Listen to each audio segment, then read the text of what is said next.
Um, I'll introduce our speaker for the evening, Adam Stevens. He is our chapter secretary, a local real estate agent, has a focus on mid-century modern homes and neighborhoods. He's also the co-founder and creative director of Denver Modernism Week, professional photographer, and consults as a marketer, creative director, and copywriter for small businesses in the Denver area.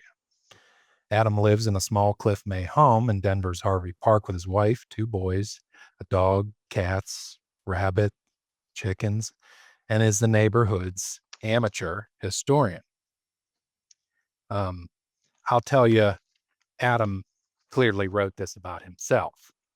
I would describe him as certainly a designer and somebody that has their hands in more pots than anybody else I know, and certainly wears more hats than anybody I know.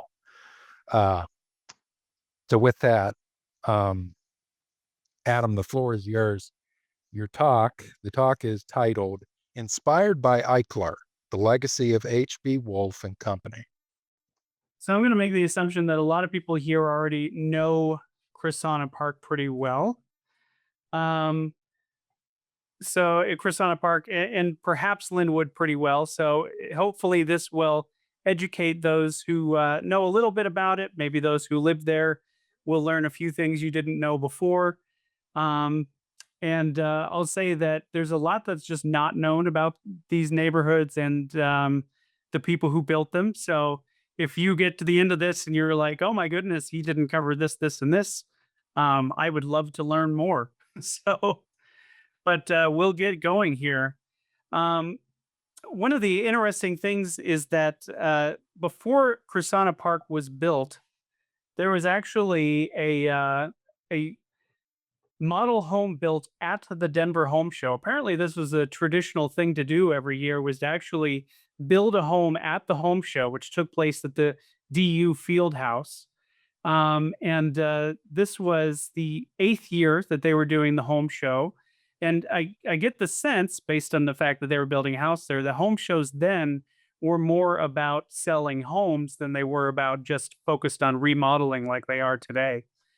And so HB Wolff and Company built a 3D contemporary at the 8th annual Metropolitan Denver Home Show at 1953 South York Street. And I'll save you the trouble checking Google Maps. It's not there anymore. It may have been torn down not long after it was put up. I don't know exactly what the tradition there was as far as whether these display homes would stay or not. But they were there for the 1954 parade or 54 home show. And this is the floor plan of the house that they built there. And this is what they called the 3D contemporary. They made the claim at that time that they, with their architect, Frenchie Gratts, toured the country to the East Coast and to the West to get inspiration for a modern home for Colorado living. And they came back with this design. It was later revealed by Wolff, and we'll get into that a little further, that really they were just inspired by Eichler's homes in California. But when they talked about in a newspaper interview, when they talked about the details of this home that were important, um, there were 6 points that they made, or actually 5 points that they made, that they felt set these homes apart. One was post and beam construction.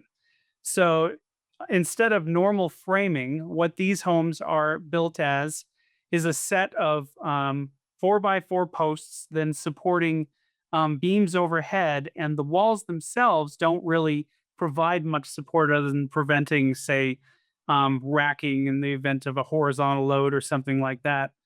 And the idea behind this is that it allows you to create open walls of glass where you want it. So in the living room here, we have these are full height walls of glass on either side of the fireplace.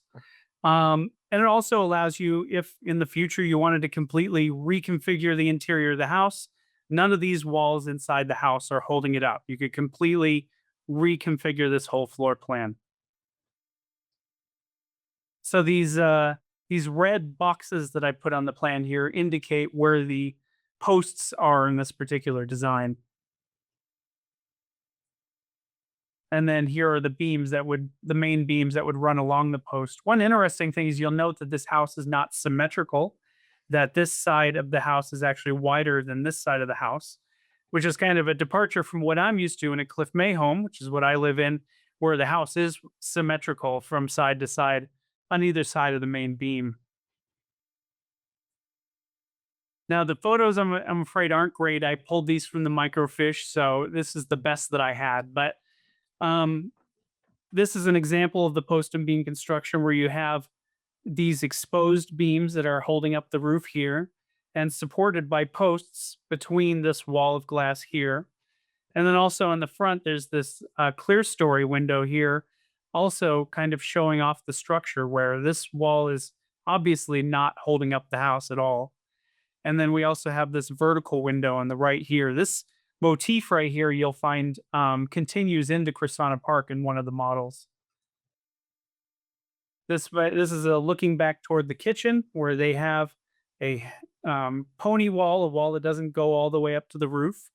And then we're looking at the living room behind with this wall of glass covered by curtains in this case. An open kitchen like this, where really one whole wall of the kitchen is missing and the walls don't go all the way up to the ceiling. While today we might consider that still a conservative way to lay out a kitchen, in the 1950s that was cutting edge to have any kind of openness to your kitchen. And then this is the patio outside the house. This is outside the living room. Again, this is your wall of glass, the chimney, and then this was kind of meant to be intended as an outdoor living room, which is a theme that continues through the homes that H.B. Wolff built in Krisana Park and Lynwood. Also, this is an example of the second detail that they felt was distinctive, and that is a wide roof overhang. So this roof overhang is actually um, several feet, uh, which is compared to the homes that were being built at the time, a more typical roof overhang might have been 18 inches, if that. Um, their idea for having a roof overhang was that it would protect these walls of glass from sunlight. And what I found living in a house with a deep roof overhang is that it also protects the siding from rain and other elements, really kind of preserving the siding. Indoor outdoor connection was the third thing that they felt set these homes apart.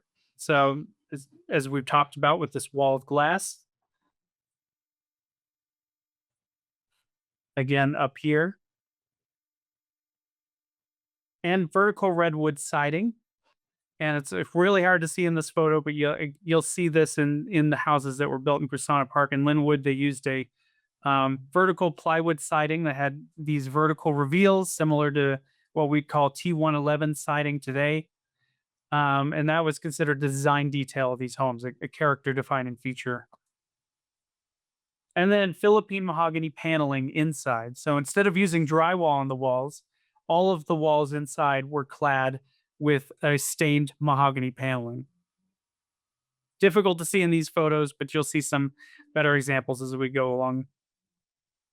So H.B. Wolff, at the time that this was being done, was comprised of or led by Hiram B. Wolff or High Wolff and his son Brad Wolff. Um, and really, Hiram was the guy who founded H.B. Wolff and Company. His son was the one, though, who was really leading this development effort of Krisana Park and Lynwood. HB Wolff had been around for a long time. These are various logos. And HB High Wolff had actually followed his father, whose name was Hiram G. Wolff, into real estate. And I don't know when HB Wolff and Company was founded, but his father, Hiram G. Wolff, was a uh, a guy who did everything for the kind of the founding of the city of Denver. His resume is too long for me to go over now, but just a few highlights. He helped found the town of Highland. He helped dig the Rocky Mountain Ditch and other various irrigation projects around town. He helped found a major streetcar line and all sorts of other things. And he was also in real estate. Also, in case you're curious, Wolff Street, which is on the west side of Denver, is named for Hiram G. Wolff. And then their architect they were working with is a guy named by the name of Frenchie Gratts. We don't know that much about Frenchie Gratts. I have no idea when he went to school. I don't know what years he was working. Over time, we continue to uncover more and more about him. But he did design the homes in both Krisana Park and Lynwood. We found several custom homes around town that he has designed, and a few other neighborhoods that he had a hand in. The only other thing I know about him is that after he retired, he founded a company making train model sets, like the buildings that you'd put on a toy train set, called Built Right Models, which is an interesting connection because there was a company that he was working with around the same time as Krisana Park called Built Right Homes, um, spelled the same way with the word right actually spelled RITE. And it's always made me wonder if there's some kind of connection between Built Right Homes and then his later company, Built Right Models. It's made me wonder if perhaps he was actually one of the owners of Built Right Homes and maybe was also had his hand in development. And so we'll start talking about Krisana Park. So this is the one of the first ads that was out there for Krisana Park. This is the only ad that we see the wolf as kind of a mascot for these new homes. Um, this ad ran on October 10th, 1954. So I think we can assume that the models or the original model homes opened in October 54. So the home show happened in May of 54. And so that many months later, we actually had the neighborhood of Krisana Park being built. And I always love reading the copy on these ads. So I'm just going to entertain you with that for a moment. The 3D Contemporary Home by H.P. Wolff and Company represents a dramatic but practical new approach to the Rocky Mountain area climate and way of living. It features new materials, new ideas in construction, and offers you new dimensions in living, both indoors and out. What's more, Krisana Park is the first truly planned subdivision built within the city of Denver. Through proper balance of different exterior designs, colors, and combinations of redwood and glass, HB Wolff and Company now makes it possible for you to buy a subdivision home with a custom-built look. Drive out today and see what we mean. And we can just take a quick look at the pricing. Full price, 15,950. Veterans terms, $50 down, $104 a month. If you're going for the FHA, it'll be 2250 down, but then $98 a month after that, assuming a 30-year loan. So here's a map of Krisana Park. Um, it is at the intersection of Florida and Dahlia in southeast Denver, relatively close to the Cherry Creek area, which is one of the things that has made it appealing through the years. The original model home that they advertised is the orange house there on the map. I have to assume that around it there was probably more of a model village. There may have been a few houses open, but that is the only address they ever give on any of the advertisements. There were 172 homes built initially in the 3D contemporary line, which we'll talk about, and then four additional homes that were built as Lynwood preview homes, which we will also talk about. In the lower left-hand corner, you'll see one house that is gray. There in the boundaries of the neighborhood. That is the original homes, the original house that was on the land, owned by Chris and Anna No, who were the original owners of the development. And the Wolffs decided, in honor of the original owners, they would name it after them. So Christopher and Anna Krisana Park. That's where the name Krisana Park comes from. And their home is still standing here on the corner of Florida and Dahlia. So, an interesting thing, for reasons unknown, the floor plan of the 3D contemporary changed quite a bit in those months between the home show and the actual construction of Krisana Park. Um, the main change being what happened with the bedrooms. In the home show, we have this center hall just coming off of the living room with three bedrooms around it. um, 3 bedrooms and 2 baths around it. In this case, we actually see that the plan becomes more L-shaped, with the hallway turning the corner, and then 3 bedrooms lining the back of the house, with there being a ensuite bath in the primary bedroom. And we have this little, and what I guess I like to call it, little storage core here that creates a buffer between the living area and the bedrooms here. And then also a little utility room right here. And then we have the terrace, or what they also interchangeably called lanai, still off of this glass wall off the living room. But because of the L shaped floor plan, it's a little more nicely protected than it was in this original plan. But I don't know why they changed the plan, but we are going to talk a little bit about what the source of this plan may have been. Um, so another interesting thing about the neighborhood is that of those 172 houses, there was just one floor plan.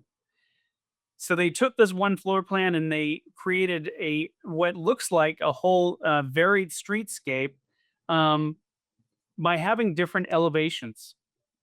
And so this is the 2A elevation. And you'll notice here I've kind of mirrored the plan to reflect the house that we happen to be looking at in the photo.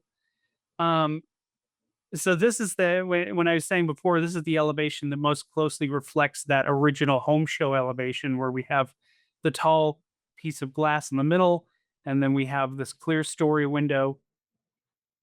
We have this neat CMU wall that continues off the side of the house and protects the patio or the terrace that's on this side.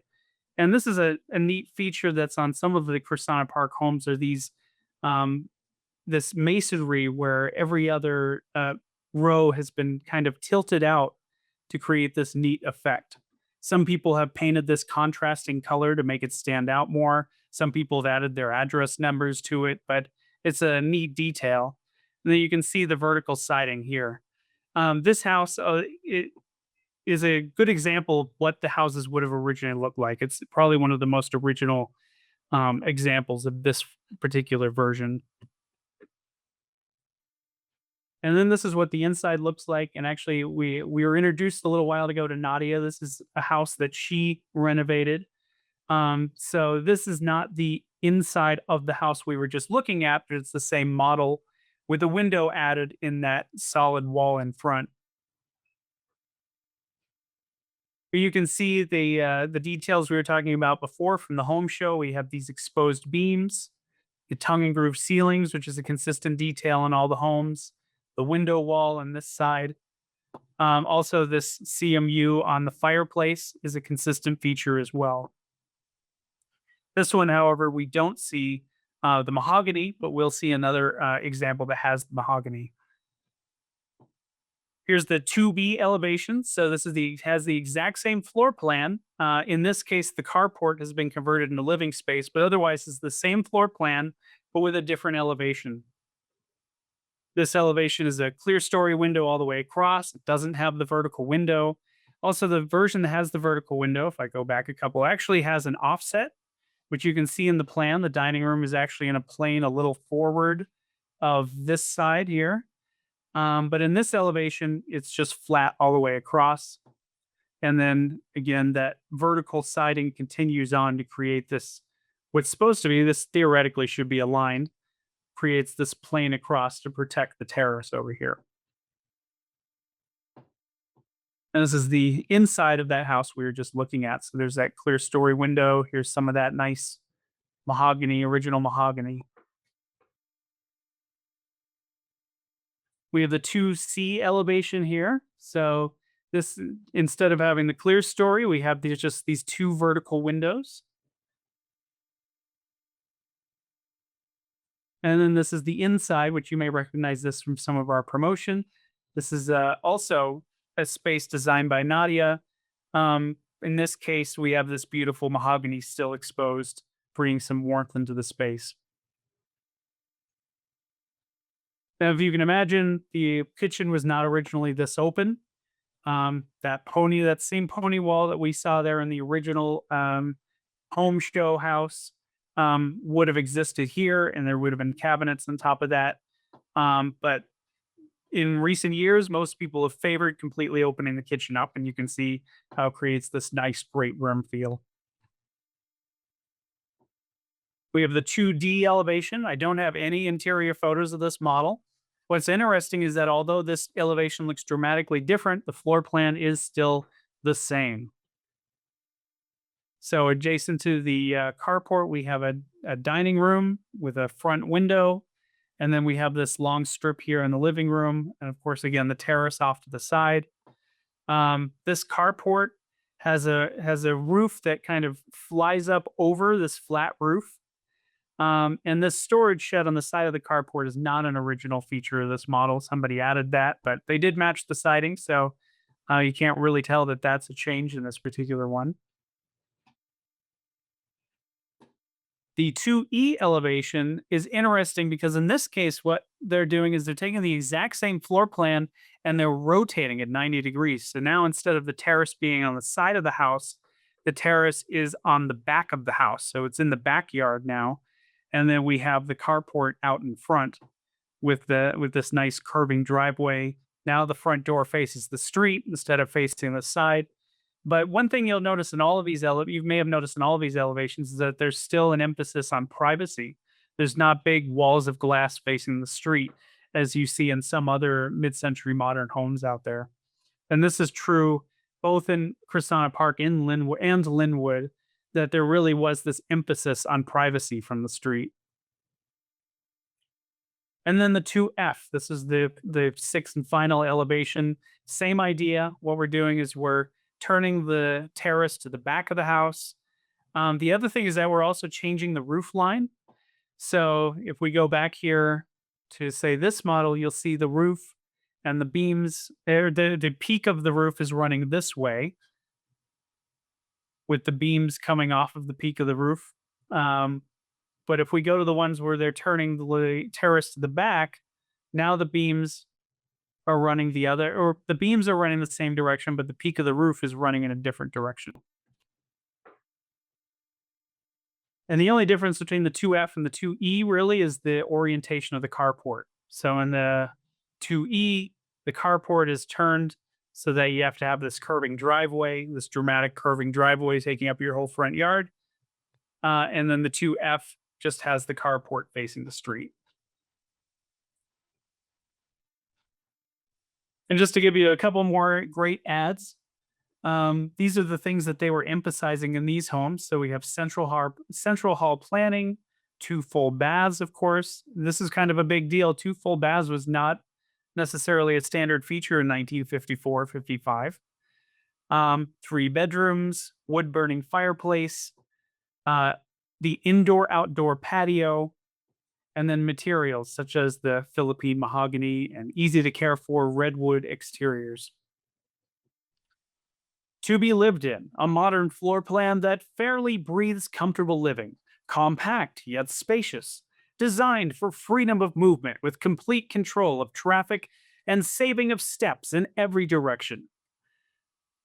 And I love some of this copy not only because it really emphasizes what they felt was important, but it also shows you that they were really trying to set themselves apart with things that weren't necessarily um, like that with things that weren't necessarily obvious, like, oh, this house has lots of space, this house has this many bedrooms and bathrooms, that they really wanted to emphasize this is a new way of living, that if you buy one of these houses, it's going to change your life. And I love this. You're just a step away from spring, from the living room to the privately enclosed Wolff home patio. Only one of the unusual features of Denver's most talked about home, the added luxury of indoor outdoor living. And I love that, the emphasis that indoor outdoor living is a luxury to be appreciated. Something that I believe is still true today and that home builders still have not figured out is a luxury. And another photographic example here of that indoor outdoor connection here, that same house. that we saw earlier, designed by Nadia with the mahogany interior. You can see this wonderful grid put out here.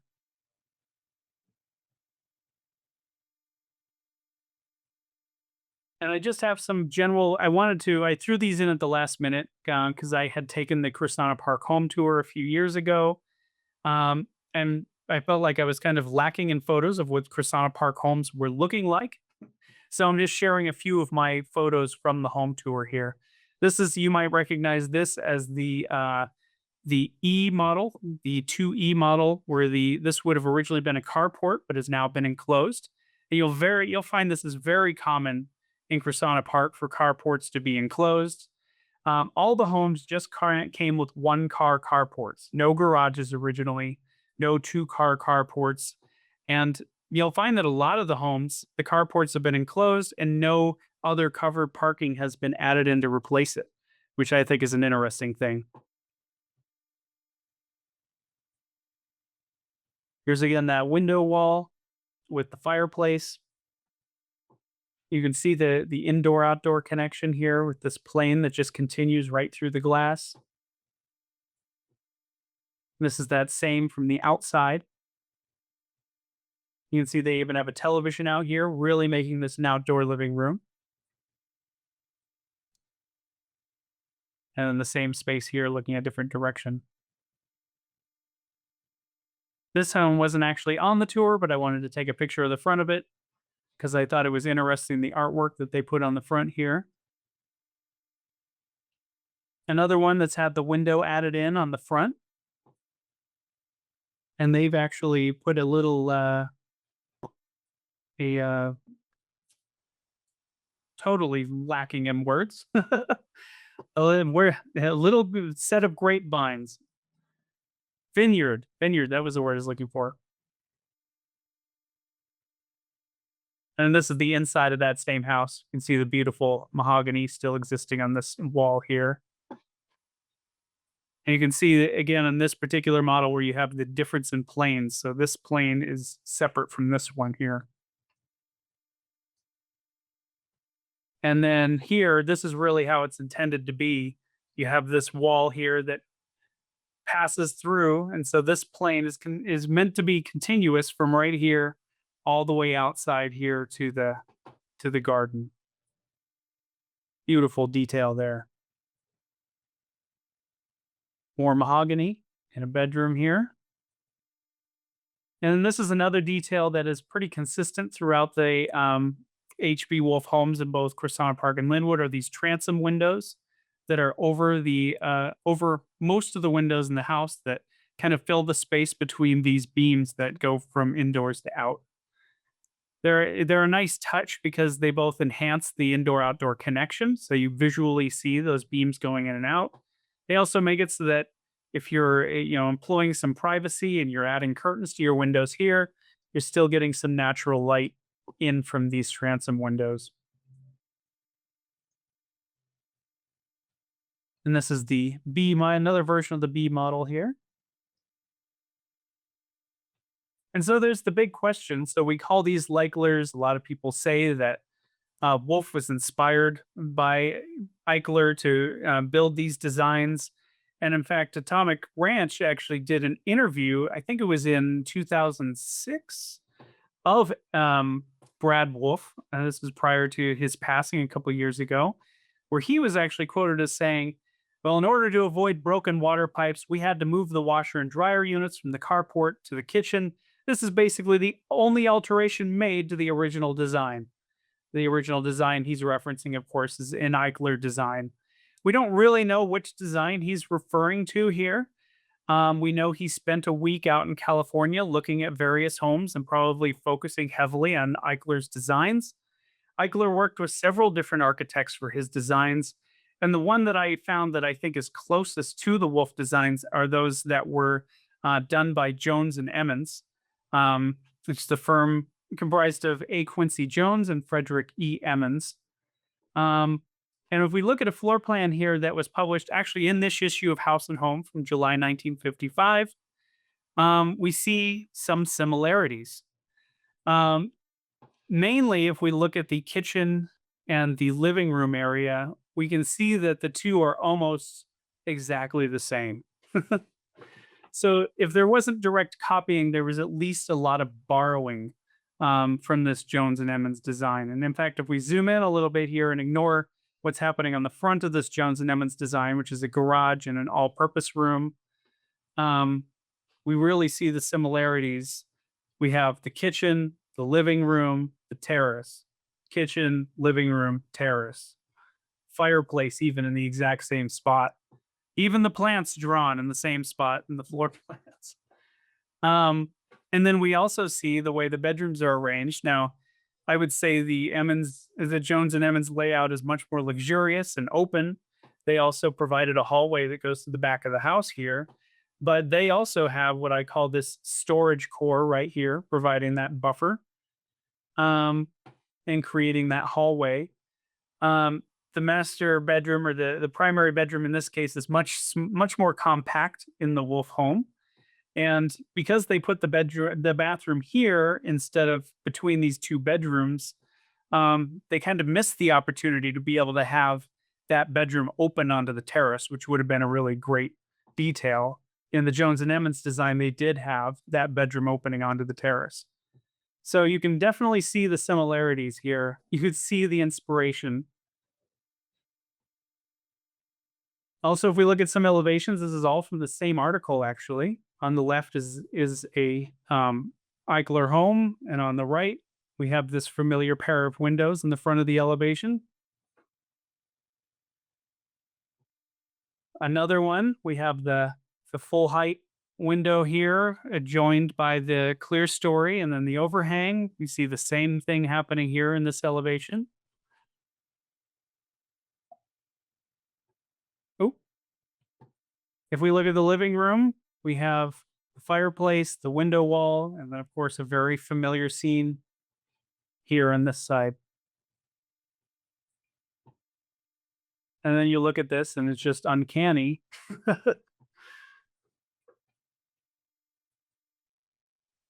So definitely, whether it's unclear, Brad Wolff seemed to suggest that they just directly stole the design.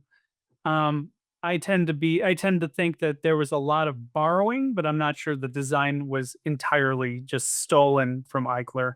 There's definitely heavily inspired by Eichler. And just some vintage photos from another issue of House and Home magazine where Krisana Park was actually featured. So these are some photos from that October 1955 issue. This would be a year after the model homes had first opened. Uh, Probably the biggest thing you'll notice is that there's zero trees. This is not uncommon when you see a neighborhood from 55 when it's brand new. Um, and one thing that they noted in this article is that by the time this article came out, Prasanna Park had been sold out. Um, so in 1 year, they were able to sell all 172 houses, which is quite impressive. It definitely outpaced what the Cliff May homes did, which I think is interesting. Which brings us to Lynwood. So right after that article came out, in at the very end of October, HB Wolff made an interesting move. Instead of premiering their new follow up to Krisana Park by just building a set of model homes where Lynwood was going to be built just a few blocks away, they instead decided to build 4 pilot models actually in Krisana Park. And they called them the Lynwood preview models. And so they are the orange houses here along Dahlia Street on the left hand side.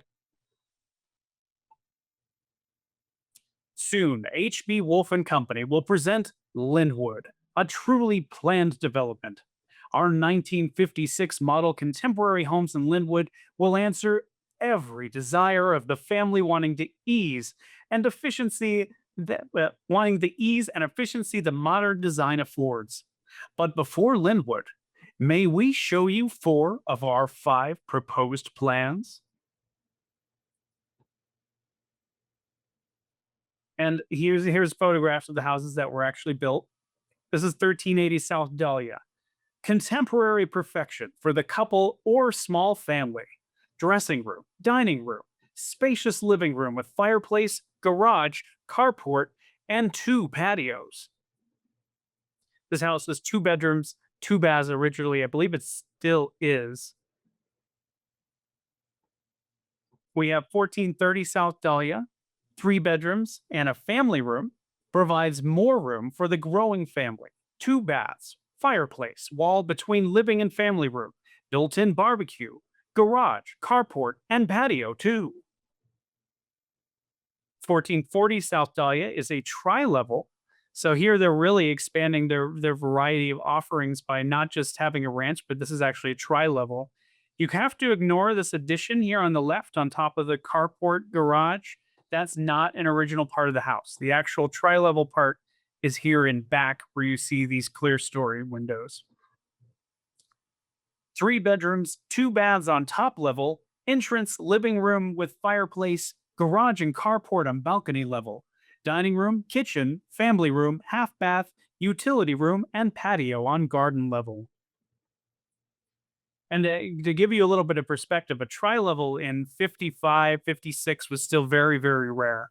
There were some out there, but they really hadn't, in the 60s, there were tri levels everywhere. But in 55, it was still very early for the idea of a tri level. And then 1450 South Dahlia, three bedrooms, one bath, room to live with economy in mind, living room with fireplace, plus garage and patio. Features contemporary design with luxury living at less cost. And this was another interesting move by H.B. Wolff. They could have moved on to Lynwood and either offered just the same highly successful model they had in Krisana Park, or they could have offered that model plus some new and interesting models. But instead, they actually also expanded the line in the opposite direction. So whereas all the homes in Krisana Park were had one car carport, three bedrooms, two baths.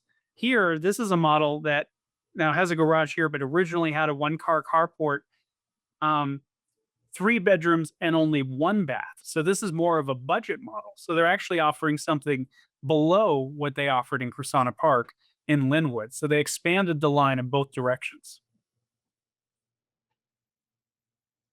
So here's the map of Lynwood, located at Jewel and Holly. These orange houses here on the left were the original model homes that were built in Lynwood. There were ultimately 119 homes built. That doesn't include a couple of mid-century modern homes here that were built by another builder and a couple more that were built down here along Mexico, also by another builder. This little break here in the middle, we'll talk about those in a moment. They're not mid-century modern, but they were built by H.V. Wolff. So just a quick survey of the original model homes. So that original A-frame that we saw a few slides back, and in fact, I can go back real quick and we can look at it. This one did not actually ever get built in Lynwood. This is the only copy of this A-frame that we know of anywhere in Denver. So this is a one-of-a-kind home now. So even though it was originally supposed to be in Lynwood, for some reason, it didn't make it. Instead, they built this A-frame. Again, all the houses in Lynwood were designed by Frenchie Gratts, but we definitely see in these designs a little bit more of a departure from Eichler, not so much borrowing, but they're still very much on the same theme as the houses that were built in Krisana Park. This one is perhaps the most unique, being a true A-frame design in the city. I like to call it an urban A-frame because it really does have structure that comes down to the ground here. It's not trying to act like a normal house trying to act like an A-frame. It really is an A-frame. Here's the tri-level. And this is a better example of the tri-level. You can see this doesn't have that addition on the top of the carport garage. So this is what the tri-level would have originally looked like. This is that smaller model. This isn't a very good photograph of it. I'll share a little more about this model further. This is the model from Krisana Park that they brought over to Lynwood. We can't see it very well here. Really, the only difference in the model is that where we have these two offset planes, they actually put a window between the two offset planes instead of having that vertical window on one side. And then I don't really know anything about this model, but this is one of the models that were built in Lynwood as well. For some reason, I don't have a floor plan of it. I don't know anything about it. And then they also, as a model, this was on Ivanhoe Streets. This was actually in the next street over. They had another A-frame model demonstrated. And I think the reason they had this model is because they offered the A-frame with an optional basement. And so this A-frame has a basement, whereas the other one that we looked at earlier doesn't. It's the only model that I'm aware of that they offered with a basement. So again, this is the model that they brought over from Krisana Park. This is a picture of Adrian Kinney's house. If you're familiar with that house, Adrian has opened out his front window, so he's eschewed the whole notion of having privacy from the street, and instead, his whole living room is on display from the street. This is not an original design.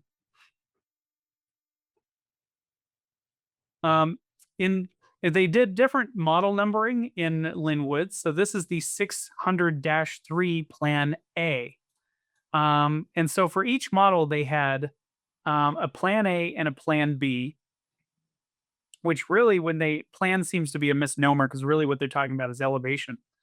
So the Plan B is actually the same floor plan as Krisana Park, but it's like those that we saw earlier, the E and F, where the terrace is turned to the back on the Plan B. And most of the homes in Lynwood, with exception to that lowest model I was talking about earlier, were built with a garage and carport. So half garage, half carport. In the case of this model, they actually canted out the carport supports. And so a lot of people call this the spider leg model because these canted posts look like the legs of a spider, even though there's only three of them.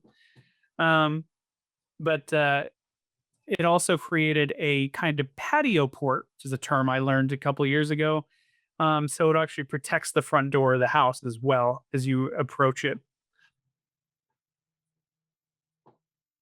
This is a brand new floor plan for Lynwood, and this is the one that they were talking about that also offered a family room, or what they also interchangeably called the all-purpose room. So this one was really a departure from the original Krisana Park plan. No longer do we have the fireplace on the side of the house. Instead, the fireplace is in the middle of the house. On this side, it's a traditional fireplace facing the living room. On this side, it's actually an indoor barbecue. I don't know if any of these indoor barbecues are still working for anybody or if they ever worked very well. But the idea is that you had this indoor barbecue that you could cook things over the spit inside your house without having to go out on the lanai. And the idea of this all-purpose and all-purpose room and living room is it really gave you some flexibility to decide where you wanted to put your rooms. You could have your dining room here, as the kitchen opens up to this space here, or you could put your dining room here. You could make this your living room and this whole room your dining room. This plan was interesting because it gave you that flexibility. Otherwise, it was also just a 3-bedroom, 2-bath plan as far as the bedrooms and bathrooms are concerned. The other thing about it is that it detached the carport garage from the house, connected the two with a covered walkway, which then created this lanai space back here behind a fence. You can kind of make that out here on this house. And then the Plan B version was a completely different thing where they took that same floor plan and they turned it 90 degrees. So now the front door is facing the street. And your approach is protected by this covered walkway that goes from the street to the front door. And then it also creates this kind of courtyard feel behind this wall and this fence. They also This floor plan is wrong that they show here in the ad. It shows the carport and garage as it was in the other version.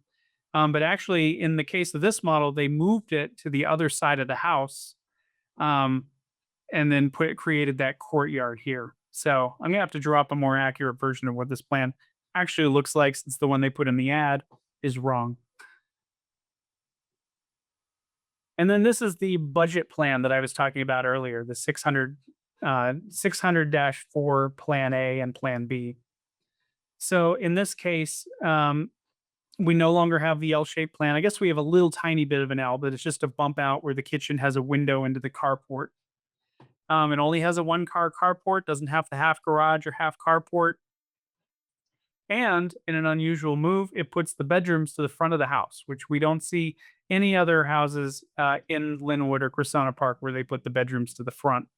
So this glass gable that we see here, those are actually going into bedrooms instead of the living room like we saw in that Krisana Park model. And then this is the plan B. So this has the flat roof instead of the clear stories. And what's interesting is it really throws you off because this tall window here is actually in a bedroom, and this is also a bedroom window here.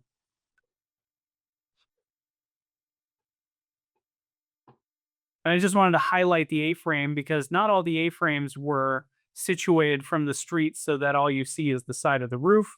Some of the A-frames actually have the nice looking elevation facing the street. So I particularly like it when they arrange it like this because I think this is just a really beautiful elevation with the big glass gable. In this case, it also has this weeping mortar, which we see a few of the houses in the neighborhood that has it, but I think the bigger thing to note is that this wall continues from the underside of the gable all the way out to protect the terrace over here. And so again, we see this exploration of having planes not just be a wall of the house, but continue on and be a walled garden as well, emphasizing the outdoor living space as an outdoor living room. Another just quick side note: this design here actually was the precursor of a slightly larger A-frame that Frenchie Gratts designed. Um, this house it was called the Futura 100 when it was built in Normandy Estates. There's a few copies of it there. More Normandy Estates is a neighborhood in the far southwest suburbs outside of Littleton. And there's actually a few copies of this A-frame all over town, usually just one-offs, but it's interesting because the original version of this A-frame came from Lynwood. It is a larger version of the Lynwood A-frame.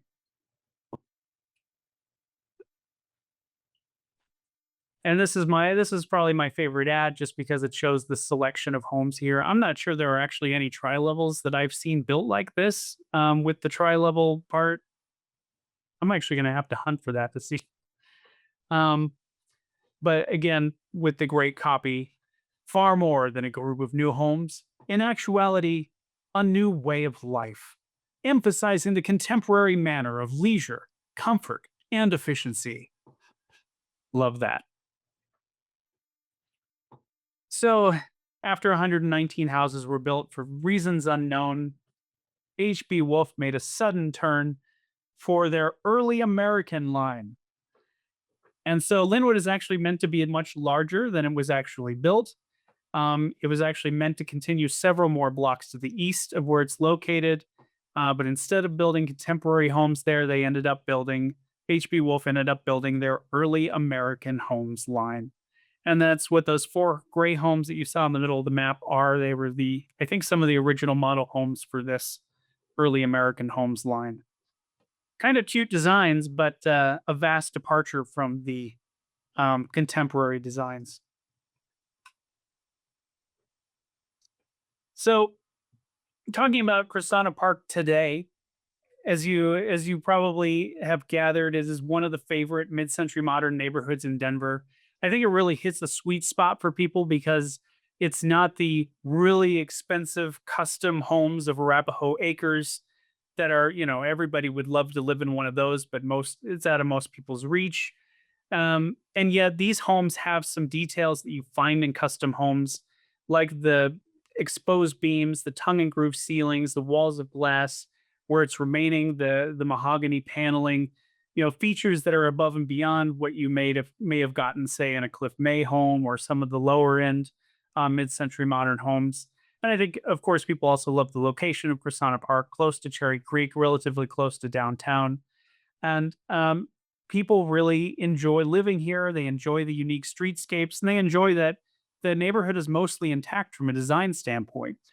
But in recent years, people did become alarmed as people started adding second stories to their contemporary ranch homes.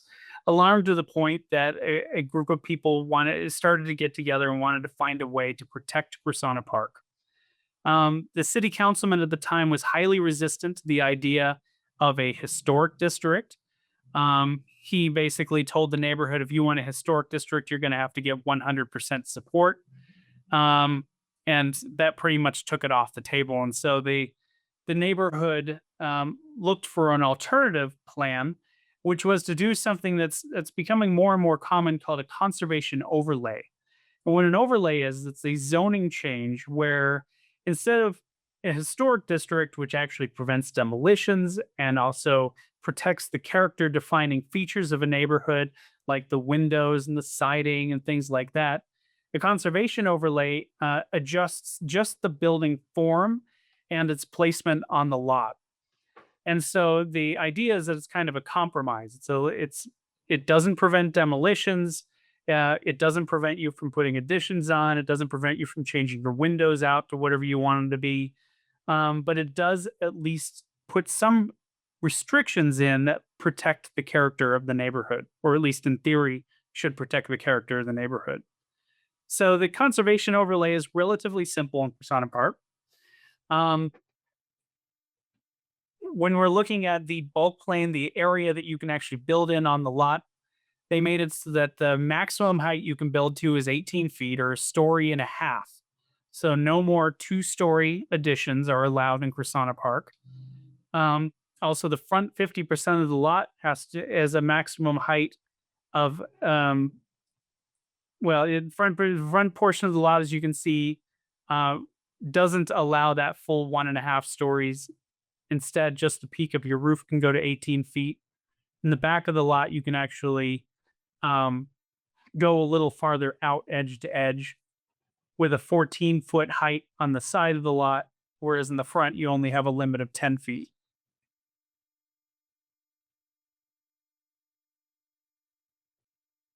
They also restricted the slope, which I'm a little surprised that they didn't restrict it to a slope that matches the houses in the neighborhood. They actually provided a little bit of wiggle room there, a slope that's steeper, but it does prevent you from having extreme slopes or slopes that aren't consistent with the character of the neighborhood.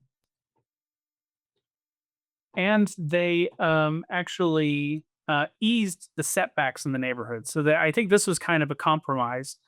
um, if we're not going to allow you to build up anymore, we're going to allow you to use more of your lot. So the rear setback has now been set to 15 feet. The side setback has been set to 0 feet, with the implication that if you're within 5 feet of the side setback, you may have to have additional fire code and review and whatnot. And also, it restricts you from allowing any or from having any kind of rooftop or second story deck. So the idea here is that you're protecting the feel of the neighborhood by preventing any two-story houses. If you're in a ranch home like this, a two-story house could really have a negative effect on the quality of your home.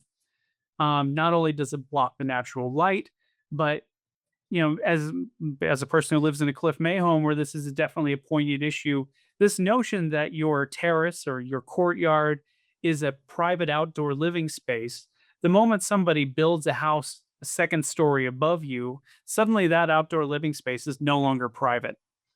And so it really protects those private outdoor living spaces. It keeps those outdoor living rooms private outdoor living rooms just as they were intended to be. And so I'll leave you with that and open it up to whatever questions you might have or whatever things I might miss or things you might want to add into what I presented here. Well, Adam, I'll adjourn the meeting. So if folks need to head out, they can. And yeah, let's open the floor to questions. And great job, fantastic. I have a question that I don't know if you can answer. And how does the roof slope line affect those A-frames? Those are definitely not 312s, right? A-frames aren't in Krisana Park, so right now this overlay only affects Krisana Park.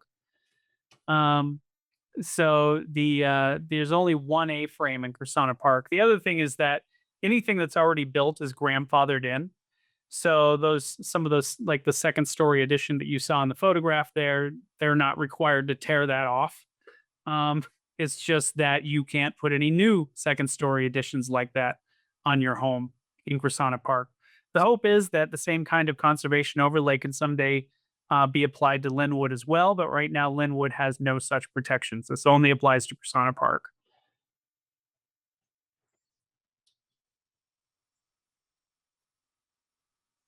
Hey, Adam. Hey, Josh. It's Mira. Hi, Kimber. Sorry, I was driving before and wanted to say hi, but couldn't get my phone to connect to the Bluetooth. Adam, amazing presentation as always. I learned so much. I was pinging in the chat. I think that it must have been inspired by a specific neighborhood in Palo Alto that's known as the Circles that Eichler built. It's officially called Fairmeadow. Um, and it had a very interesting, like, illustrated view on the cover of Fortune magazine in 1955. I think the build timing is right, but you are definitely the expert to try to sort that out. But some of the models that you showed um in Denver, like, are exact twins of some of the houses in that Circles neighborhood. Nice. I'm gonna have to check that out. Yeah, I put a link to an article in the chat. I think Kimber was gonna grab it. And I can't find a copy of the Fortune cover to send you, but you'll find it. I didn't even know Fortune was around in 1955. How about that? I know, crazy. I was thinking it was like Time magazine or Life magazine, and then when I was trying to search it, I was like, oh, it's Fortune. Like, that's weird. But Well, thank you for that. Hi, Adam. My name's Erica. That was really great. Thank you so much. I really enjoyed learning about, especially the original house of Krisana Park, the 1920s bungalow that I've always noticed at the corner of Dahlia in Florida. So that was really cool to know that that was the Krisana of Krisana Park.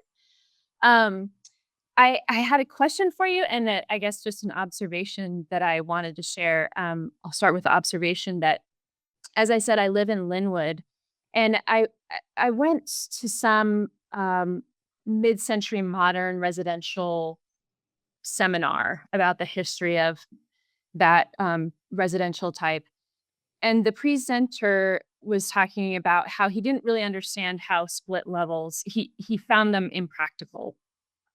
And I immediately thought of Lynwood and thought of our tri-levels that we have here that are actually all built on the slopes that go, Holly's kind of at a higher elevation than all the streets that go east. And all the tri-levels in Lynwood are on the east side of the street. So they really make the use of that slope perfectly, in that you enter on that mid-level and then have this very easy descent down to, the lower level that opens on the back, or the higher level that looks out over the back. So I just wanted to share that I thought that tri-levels fit perfectly here in Lynwood in that section. And then also, you may not have an answer for this, and I don't know if it's a feature in Krisana Park, but I've noticed that some of those transom windows that you mentioned over the windows, especially, I find them to be mostly at kitchen areas. Um, right, like, so hanging from that overhang of the roof on the outside of the transom, there tends to be this little bar. It's not a beam, but it's a type of bar that connects from the two roof beams. And I've and the, I've seen it on several houses, and so it must be somehow original. And I just can't quite figure out what that feature is. Eric, And was curious if you'd seen that. I I was actually looking at that in some of your pictures, Adam. It's to so do you know, can you picture what we're talking about? Can you go to a slide that has one of those? Who would have that? It has the rafter tails sticking out. Um, what it is there's no top plate to keep So when the beams twist, and if you look at all of these houses, they all twist. I mean, it's junk framing grade lumber. I mean, these are this is production housing. So this one doesn't have it on it, but I bet it did. It's to keep the beams from twisting. So if they twisted, they'd break the glass. Right there. Go back. Yeah. Oh yeah, you can see it. Yeah. You Right can there. see it in that picture. Yeah, they're towards the inside. Because I was Yes. looking at them when you were showing them, and I'm thinking, oh, it must be the drapery panel, and that's where the drapes go. But it's not. It's to tie the thing together. Because Yeah. otherwise, the rafter's just sitting on a post. That's great, Josh, because actually a lot of them are on the outside. So there's no way it could be for curtains because it's on the outside of the house. But that makes a lot of sense. And you're right. Even in our house, I've noticed that these beams have twisted a little bit. So very cool. Thank you. I'll tell you, me personally, I would be scared of the amount of movement to put that glass going up like that. So just to speak to the amount of movement we have in our lower bathroom, the door does not close for half of the year because of the way the house just kind of moves. So Neat. The house that actually has a ton of movement, Josh, is the tri-level on Holly that was the model home. I feel like they got it a little more right as they went along. But that house, you could roll a marble, like you could set it on the floor and it would roll itself all the other end of the house. Like it's like you If- feel like you're running downhill in the kitchen in that house. If you look at the ends of the rafters sticking out the roof, right? See, they're square back there at the glass where that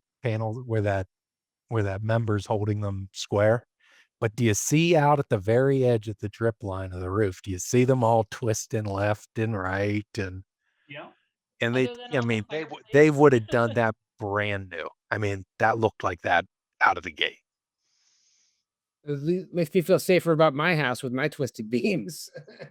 I think it's neat that, I mean, because I have a production building background, and to think 172 houses, one plan. I didn't know that.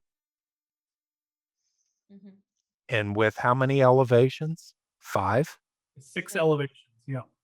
6 elevations. And they did 6 in Lynwood too, if I remember right, Adam. Or did we figure out there was? I have to look again. I There thought was- we figured out there were 6. Or was There it were 6 floor plans? Per floor plan, and I can't remember how many floor plans there were. We've talked about it a few times. Yeah. The funny thing, Josh, that all of us would like, well, Adam and I would like to know is there's 2 of these models that are in Lynwood right near me for no reason. There's 6 floor plans each. So 6 floor plans, and then each floor plan has 2 elevations. So there's 12 different versions of houses in Lynwood. So that's what it was 6 floor plans. Yeah, Josh, there's 2 houses right up my neighborhood, the spider leg model, and then the one like Tony and Cheryl's, I think it is, that's in my neighborhood. Yeah, and the one thing I didn't mention, and we really don't know where what their story is there's a couple of houses in Aurora that came on the market lately that are clearly the exact same floor plan. They lack some of the niceties, like they don't have the exposed beams and the tongue and groove ceilings or the mahogany. They do have the window wall on either side of the fireplace, and they have basements. So what they did is they took this storage core, as I refer to it, and they turned it into a staircase that goes down to the basement. Yeah, and they are truly exactly the floor plan from the one that I was in a couple months ago. That house, though, you want to talk about movement, that whole back wall on that house was moving, but that's a whole nother story. Really nice house, though, otherwise. What I think is neat about what you presented, Adam. Oh, and look, the rafter tails are going different on this house. This one, they're shaped up. They're cut with an angle up. I think the other one was cut square or cut with the angle down. So the tails sticking out the end of the roof are different. What I think is neat, and I wonder about this, if Gratts is, got his trace out and is, Copying. yeah. I mean, it's a kit of parts, right? These houses are like, it's like a big piece of furniture, right? Every piece of it it's all details. Everything makes sense. It's a kit of parts. So it's easy to take the kit and to run with it. And these houses are really clean, they seem really thoughtful. The Lynwood ones, they're a little, they're not as clean, right? They're a little more sloppy. I mean, the kit of parts is the same, but maybe the way that it's put together. And I would also say that even like the elevations that aren't really copied from Eichler are a little, Do you think that those are the Gratts ones? Like that's him doing, hey, I get to do this one. This, here's my A-frame. And, I mean, there was definitely a lot more experimentation going on in Lynwood. So especially with, I can get to it here. like all the details to the Krisana houses. I mean, those houses could be built so efficiently. These ones, I mean, you got flashing details, you got legs coming in and out. And He was They're different. definitely a lot more experimental. Whether you're talking about this floor plan here, where he then tried to have the beams extend out to the carport and garage, or you're talking about the spider legs one for sure. I think I mean the A-frame one for sure, where the garage or the carport crashes into the A-frame, and yeah, like this one. But man, those other things. Can you imagine building a house with like what 7-foot outside wall plates? Um, the siding on the exterior of the house is also the sheathing on the walls. Mhm. This is pure efficiency, and I mean the spatial qualities are fantastic. I mean the fact that there's no, all the framing is exposed. We're limiting the roof plane to like a 2-inch wood deck or whatever that is up there to span between the beams. All these houses are reduced to their bare essence. You're putting paneling in so you don't have to have somebody finish the drywall. It's cheaper. It's Luan. That's the stuff that goes underneath the the the the vinyl tile and the sheet vinyl. you know, it's nuts. It's So this fantastic. 1850 house, if you go in, that whole front section is an addition. And then you can see the windows when you're in the addition. You can see the original windows of the house still in that front room. So next to that carport is a full addition, and you can see the original windows of the house. So I don't know what floor plan that used to be, but that's an addition in the front. Okay. I mean, it's on the market now. I don't think it's under contract if you're curious. Is that the one on Holly? Yes. Yeah. I know. I thought about buying that one when it was on 3 years ago, but yeah. And it's on again now. I remember that house. I remember when it came up last time. Yeah, it's got that big front room is like an addition, and there's like a weird tile. There's some weird things going on the floor in that front room, but I think they've done some work to it. Because when the people who have it now first bought it, you kept seeing construction trucks out there, but there was definitely like some weird flooring movement in that front room. I almost think this was the model like that one with the private courtyard that walks up, Adam, I think you're right. because it had like what felt like a concrete pad walking up to it, and like they just covered it. And so I think it's the same model as this one, or like the one that my clients have on Ivanhoe. Yeah. And that's what I think it is, because if you go in, it feels like that house. But it's definitely, because that one's like 1,900 square feet or something on Holly, or it's bigger than it should be, and it has that big funky addition on the front. So Adam,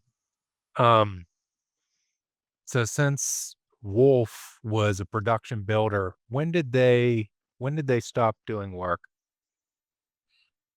I don't know exactly when they stopped. Wolff did plenty of other developments. Didn't really do much more work with contemporary homes like these. He did do a development in Arvada. He actually started doing some development in Greeley. Even built a couple of apartment buildings up there. But I don't know when they stopped doing business. Because they seem like if they sold out, right? The community's filled up and they sold. There must have been some market, blah, blah, blah, to say to start He doing traditional again. he did a development right over by me in Littleton, even with the same street floor plan, and we haven't figured out who did the contemporary models. So there's a chance it was him and Gratts again, but we just have no idea. But he did do the exact same streets in a neighborhood right near me, and I'll send it to you, Josh. But it's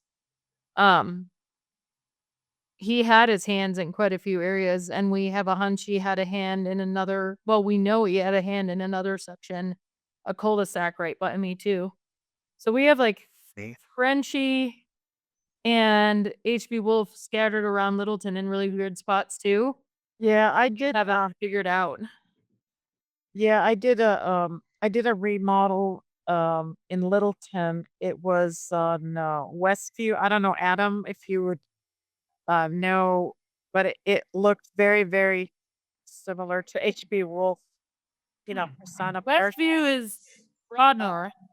Yeah, We figured out that is HB Wolff was a builder, but we're not sure if he did the contemporary models or if it was someone else. Because I sit on the board for Historic Littleton, and all we can find is an ad for a small section of more traditional ranches of his, and the only plat map I can find that was specifically his are more the traditional models in Broadmoor. yeah. Look up 6117. Trying to think, is it East Westview? It'd be Southwest View. Because you've got Crest View and Valley View and all those that run. Right. So, it's very, very similar.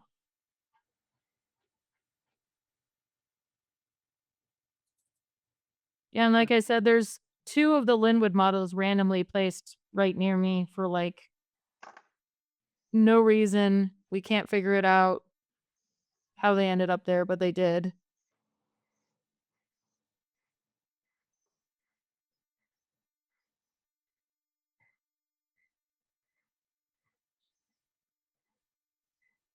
Yeah, that's also like the one on Fair Ave.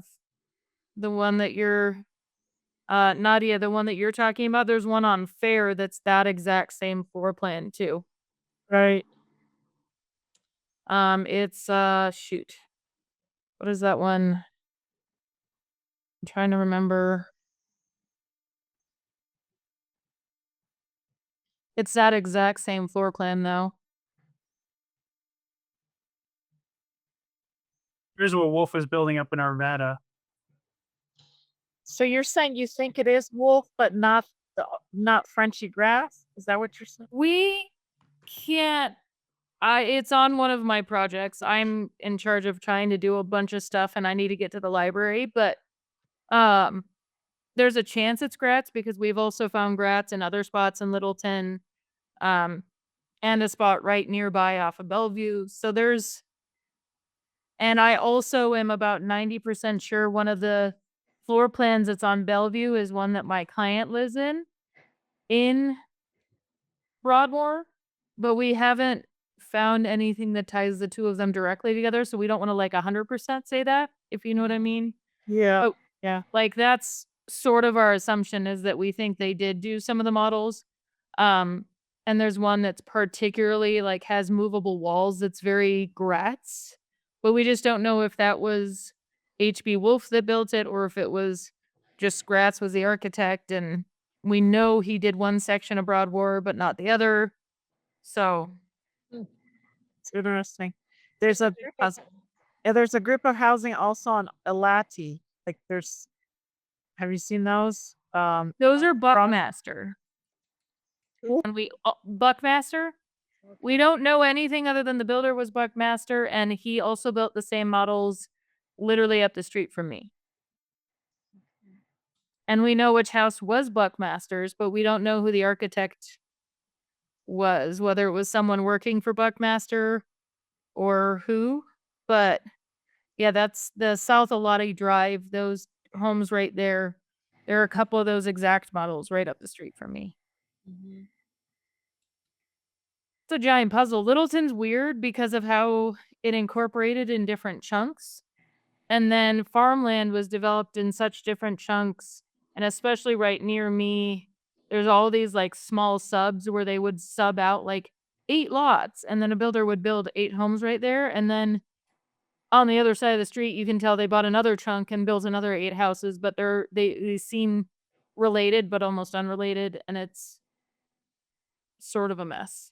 Yeah. So between all of us, do you think we've discovered all of them in Metro Denver area, or are there still some to be discovered?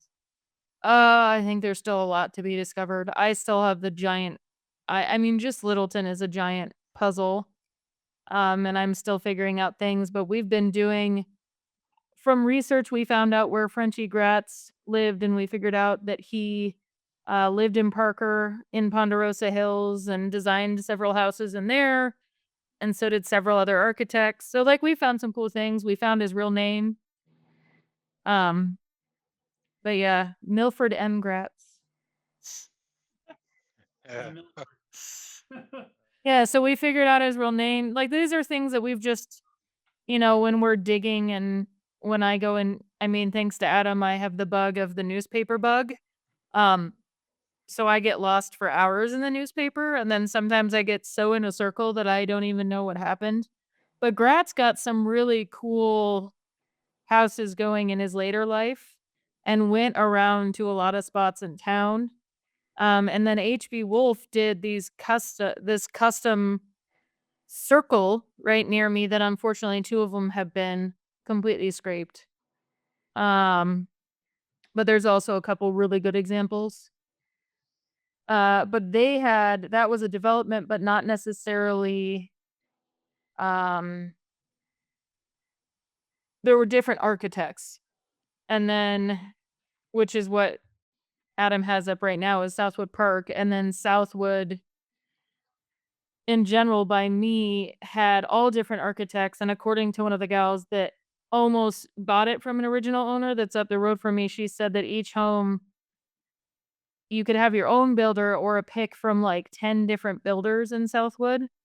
So I'm like architects and plans, and it's all over the place. Adam, was there, if you go back to your slide that had the neighborhood, brand new, was there a landscape guy involved with these, or were they just there? They were just there. The article that was published in Atomic Ranch in 2006 actually addressed that topic. Because in addition to interviewing Brad Wolff, they interviewed an original owner, and the original owner said that the houses came unlandscaped, and so they ended up dumping a bunch of manure in their front yard and then putting in grass. I'm curious about Southwood Park. Do you know when that was built? Was that in the 50s? Late 50s, Yeah. early 60s. I mean, I saw 25 to 35,000, which is twice what those Krisana Park homes were going for.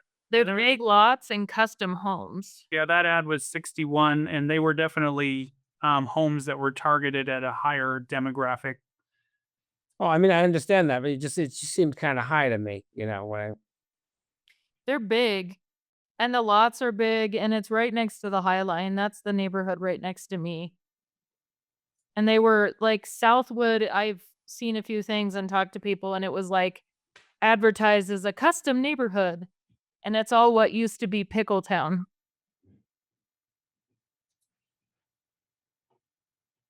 So we've got some heirloom apples, and there's people with pickle brining barrels still in their backyard. And the original post office of Pickletown is still around. And the original homestead of Pickletown is still around, and it was built in 1900. Interesting. Yeah, my area is super quirky. I'd love to, like, I'm trying to learn more so that I can give like a neighborhood tour because it's very interesting. You've got completely modernist houses next to like 1900s.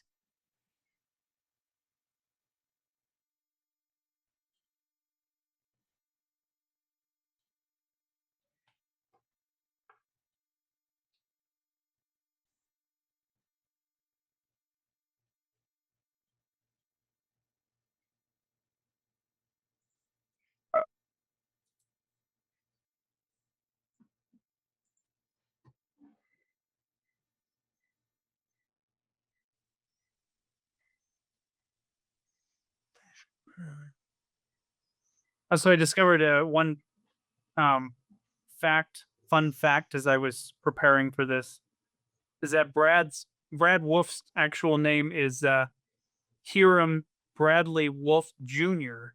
So technically, he is also H.V. Wolff, but of course, he went by Brad.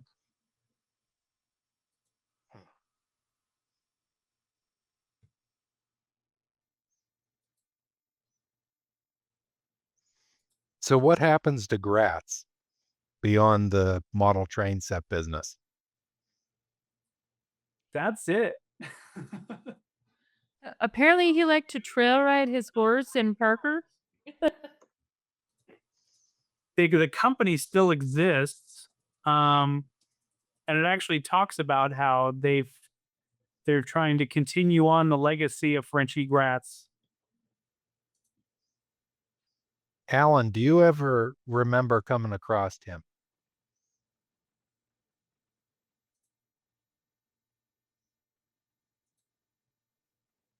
To my knowledge, Gratz was never a member of AIA, and I never met him. I saw his houses, I was aware of him, but never came across him. It was sort of like Ramsey and Reeves.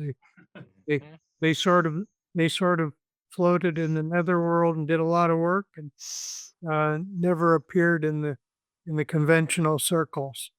And if we know nothing about Frenchie Gratts, we know even less about his partner, Edwin Warner. I know exactly zero about him. I don't know him at all either. One thing about Wolff, they did actually slide across Evans and do another subdivision directly across Evans from Lynwood on Kearney and Primaria. I had some friends who actually bought one of the houses. They were very conventional houses, similar to the ones that you showed east of Lynwood. So there's another Wolff subdivision directly across Evans. Sounds like of the early American homes. Sort of. With none of the architectural features. Right. I'm off looking up built right. I went down that rabbit hole.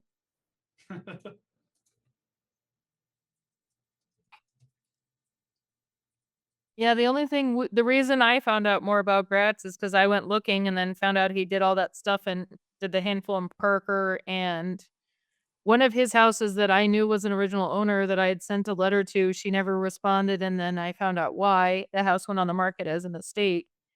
And so unfortunately, then the house went on the market and they didn't ever post the professional photos. And so we didn't get to see what the house looked like on the inside. Which kind of bummed us out, but there's just a whole bunch. Apparently he ran a riding club and all this stuff in Parker because apparently the newspaper used to be social media. But we found a whole bunch of articles on him about all his stuff that he would do in Parker and in Ponderosa Hills. So that's about as much as we know about him.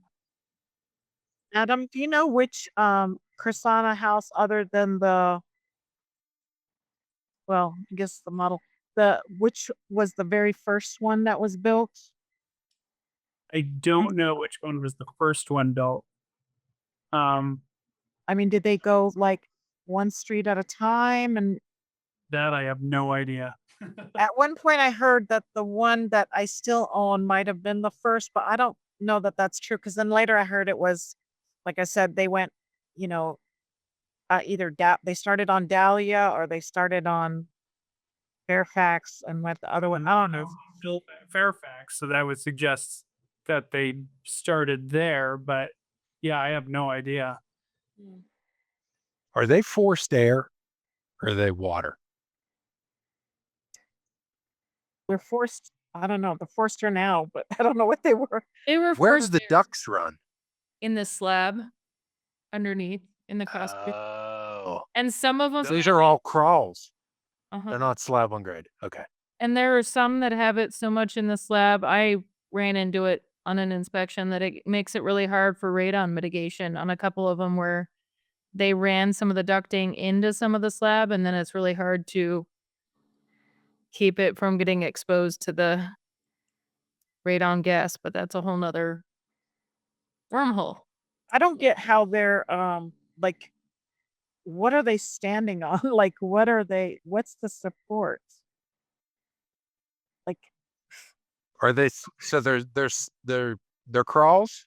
They're Mhm. crawl spaces? Slab on grade. I actually don't know myself. I would have thought they were slab on grade. The one in Lynwood, all of them in Lynwood are crawl spaces. They are? I thought they were all slab on grade myself. They're all crawl spaces. And you have to sign that disclosure because there was that waste site nearby in Lynwood. Yeah, it's on a plume of some sort. But Krisana Park, are those slab on grade or are those crawl space? I thought those were all crawl space. all space. Okay. Really? Yeah, because they're all forced air and all of them have the furnace underneath. The furnace is in the crawl space. Yes. It's a pain to change the filter. Let me I bet tell it is. Those cliff dwellers know that well. we always have to bribe people to get in there to go do it. Cliff homes are as well. Not my favorite part of the month. I know one of the few houses I know that's slab on grade is that one in Hillside, that 30 Hillside is a slab on grade. And they built the radiant heat into the slab. And so when one of the rooms had an issue with the slab, they had to cut it off at that room and give it baseboard heat. Because you can't go back into the slab and drill it back out. I'm afraid we might have to do that in the Florida house with the terrazzos, that we may have to cut off the plumbing and run it through the attic in that house. So I do have a little tiny obit for Frenchie Gratts. From March 2009. Milford Weirley Frenchie Gratts Jr., age 85, of Ozark, Missouri, passed away Sunday, February 15th, 2009.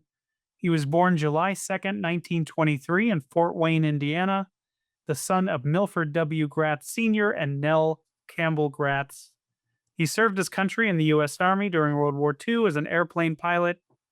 As an architect, Mr. Gratts owned and operated his own business, retiring in 1974. He enjoyed model railroading and sailing. He was also an artist. That's all they have to say. State Ozark, Missouri. Yep.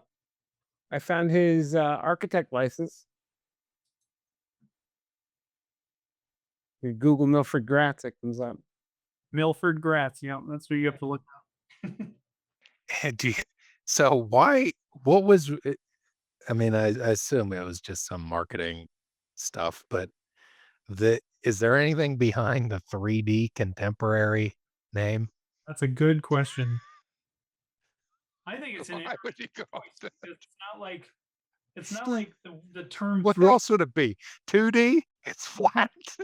it's not like 3D was in the lexicon then like it is today. Like it's a really curious question where they came up with that. Well, 3D movies were just kind of getting hot about that time, weren't they? Were they? Mid 50s? Yeah. The 3D glasses or because I don't think 3D movies were. I thought No, this not in the glasses 50s. maybe. No. 3D movies didn't come out till like the 80s. Yeah. Universal's first 3D feature was May 27th, 1953. It came from outer space with What was it? It came from outer space with stereophonic sound. That's what I thought. Paramount's first feature, Sangaree with Fernando Lamas and Arlene Dahl. Columbia released several 3D westerns. Yeah, all in the 50s. I didn't see any of them. I think it was a different kind of 3D though. It was I don't think it was with glasses. Totally. Mm-mm. These are all questions I totally would have asked Brad Wolff if he was still alive for sure. yeah, it was two different movies that they projected simultaneously. Wait, what was the there was a piece of copy that you read in the beginning of your talk that said something about three-dimensional life or something. Let me look. Maybe it's Three-dimensional something about living. the indoor-outdoor connection. It could I be. think it was. It was in the copy that you read. Something that hinted at three some other dimension.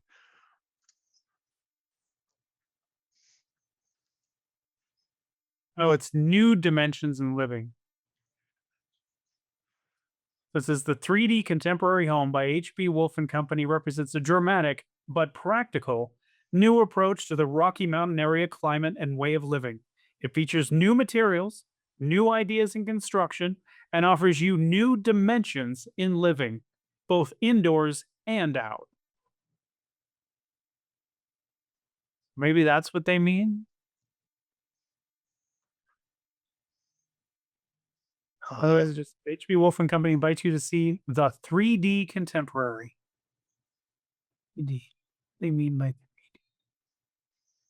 I mean, indoor and outdoor is 2 dimensions, but who knows what they mean the third. and at the bottom it says, in the years ahead, you'll be happy you own a 3D home in Persona Color. Instead of a 2D one, Yep. you got a 3D. I think by This house ain't flat.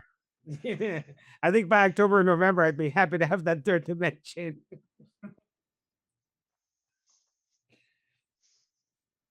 There must be something we're missing.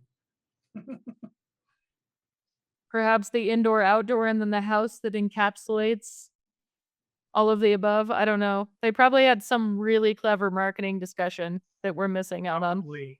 And then it totally got lost in translation somewhere else. Yeah, well, latter or our thought process about 3D is much different today than it was back then. You know, Well, yeah, I'm trying to decide like maybe like it's the three things that start with D that like washer, driveway, and oh, there was a dryer there too. like maybe did they have a poster on the wall? It was like the 3 dimensions of the H.B. Wolff home. What are the 3 dimensions? It's interesting that they did flip that that they turned that bedroom wing and redesigned that. Because it doesn't seem like it changed. Feels like a missed opportunity. I'm wondering if it was, does the house get skinnier when they did that? I wonder if it was maybe once they designed the house to make the lots make sense, to get a few extra lots in or something. Well, the house Seems actually like it'd make it wider. right, but it's less long. So if they were going for a notion that, oh well, we want to be able to turn it 90 degrees for another option, maybe the original design was too long. It also didn't create kind of that wall surrounding the Right. that It's patio area. the patio. Because these, I mean, we can look at them and, they're fantastic houses, but even then, with that density, that low a density, it was still a numbers game. I really think it was because of that to make the terrace more like an outdoor patio like the Eichlers. No, look at let, that. like- You are losing 8 feet of overall length. 8 feet in each lot. Say you had the opportunity to turn those houses 90 degrees. 8 feet out of every single lot, you're going to lose a lot of buildable area over the course of the whole community. I bet that put, however many houses that made the numbers work out better. I mean, truthfully, the first floor plan looks like the standard floor plan I see in almost every 50 Every ranch. ranchers. Yep, the classic center hall plan. Yeah, I mean, it's almost my house except for flip the 2 bedrooms and keep only 1 bathroom, and that is virtually my floor plan. But we just the kitchen ate into our dining area. But that's virtually our floor plan. Almost exactly. The one that's on the left. And then we have a basement. So where that entry is in the basement, that's where our staircase is technically. And our front entry is next to the dining room and cuts in the middle. So we have a staircase. Very similar to the shotguns in the Cliff May neighborhood too. Mhm. Yeah, what it also does is put the master bedroom at the back of the house at the terrace versus the original has it at the front. Right, but the funny thing is they didn't take advantage of the terrace because that's where they put the bathroom and the closet. I know. The only one that took advantage of the terrace is the one that's Tony and Cheryl's model, and they have that slider in their bedroom that goes out onto their patio.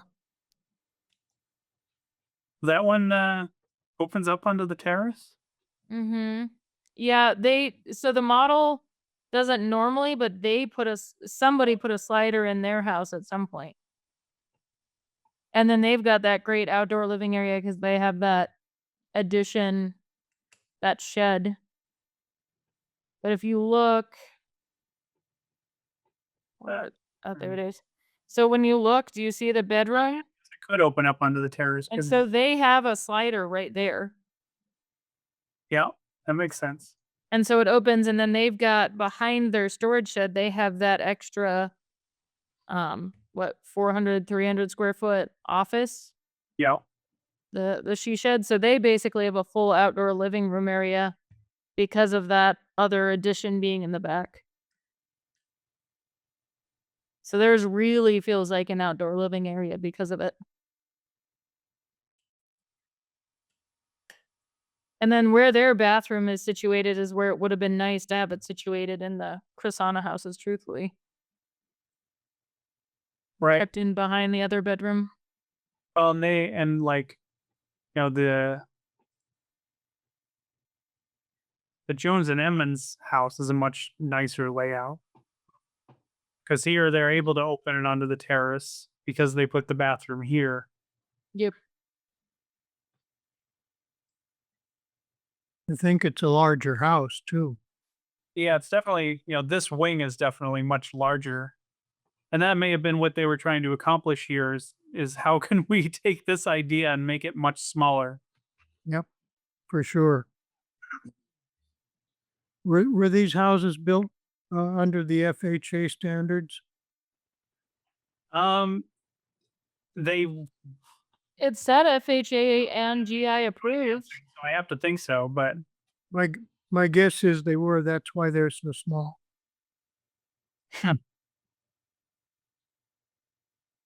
It's interesting.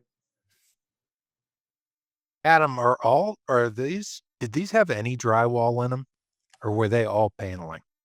they were all paneling. That's neat. Lynwood was too. Adam, did they have any insulation? I mean, these houses, unless they've been updated considerably, are going to be gigantic heat blasters. Oh my God, yeah. According to the advertising, they did have insulation. But we're not talking about today's standards insulation. In fact, a lot of people who've done major renovations on their Krisana Park homes have had to thicken up their roofs in order to be compliant with the new requirements. That's what I would think. Yeah, That was and the walls. They would have had to put foam in the walls in order to do that, because the walls were probably framed with 3.5-inch studs. Yeah, Probably. Yeah, so I have the same problem in my house. Yeah, the Cliff May homes had no insulation in the walls at all. Well, of course not. I shored up the insulation in mine, I can tell you that, because we have the exposed structure here, and then we have a 2-foot at the most attic that's above the bedrooms, and we did full. That thing is full now. We took out all the rock and wool and put that in. I know several of the homes in Lynwood have had that hard foam insulation put underneath the roof. What is it, the R30 that you can put on that's like this thick? You can put underneath the roof. And then the one that my clients have, they took it down to the studs. Not my clients, but the people before them took it down to the studs, insulated and put in new drywall, but really did a very flat finish to try and make it look as close to what it would have to begin with. But yeah, it's a thing for sure. Can you imagine the amount of costs that, I mean, it was comparable with other product of its time that Yeah. wasn't insulated. That kind of reconstruction probably cost as much as the house. Yeah. hmm Mm-hmm. And, okay, so what's the numbers we got on this? 15.9. Something like that. Yeah. So, even just not having to do 15.9. insulation when it was new, the cost reduction you'd get out of that. It's like every penny. They could only get 3.5 inches of insulation, and it was new. Yeah. Yeah, it's funny the seeing the numbers like with the Cliff May homes. I found a memo that Burns was complaining that he had to add storm windows to the wood windows, Yeah. to prevent condensation, and the storm windows are costing him $300 a house, which today seems laughable, but when a house is only $14,000, that's a lot of money. Well, what is it? It's at a zero basically, right? right. For inflation. Well, 3,000. that's what they wanted to spray from my crawl space. So- But even at that At 15 that time, $300 was 6 weeks of groceries. Oh my God. Yeah. Huh. Can I tell you now? $300 and 6 weeks of groceries should be today. Sorry, that's wrong. It was probably more like 10 weeks of groceries. Yeah. I mean, the average salary was what? 4,000? 5,000 for 5,000. Yes, I mean, if you take $300 out of 5,000 average salary, that's a gigantic chunk. It's a big hit.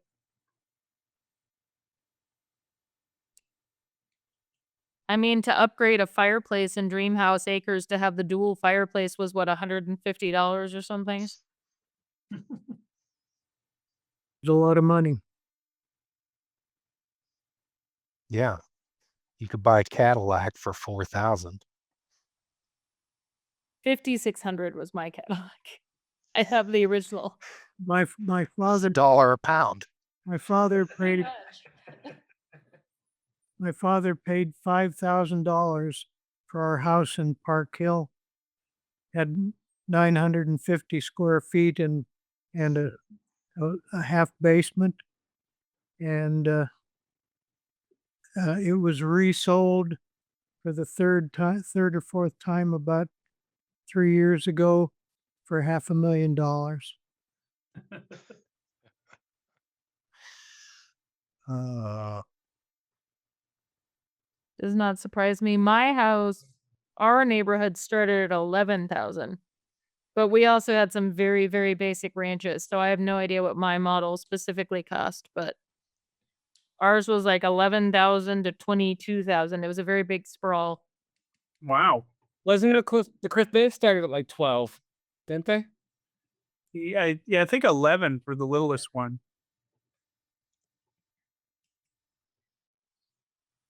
So I think there's 2 different ads for my neighborhood too. There's the one with like the big 3,000 square foot 2-story, and I think that was probably the very expensive one. I think about like H.B. Wolff, and when he was building these, did he say one day this house is going to sell for $1 million? Yeah. I mean, do you guys see the pricing just gonna continue to go up on these? Like, I hope. is there a point where it's just like too much? Like someone's gonna say, this is not, there's no way these are worth it. But I Well, mean, it has to top out somewhere.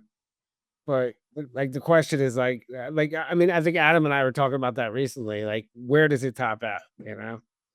We're watching our neighborhood go crazy right now.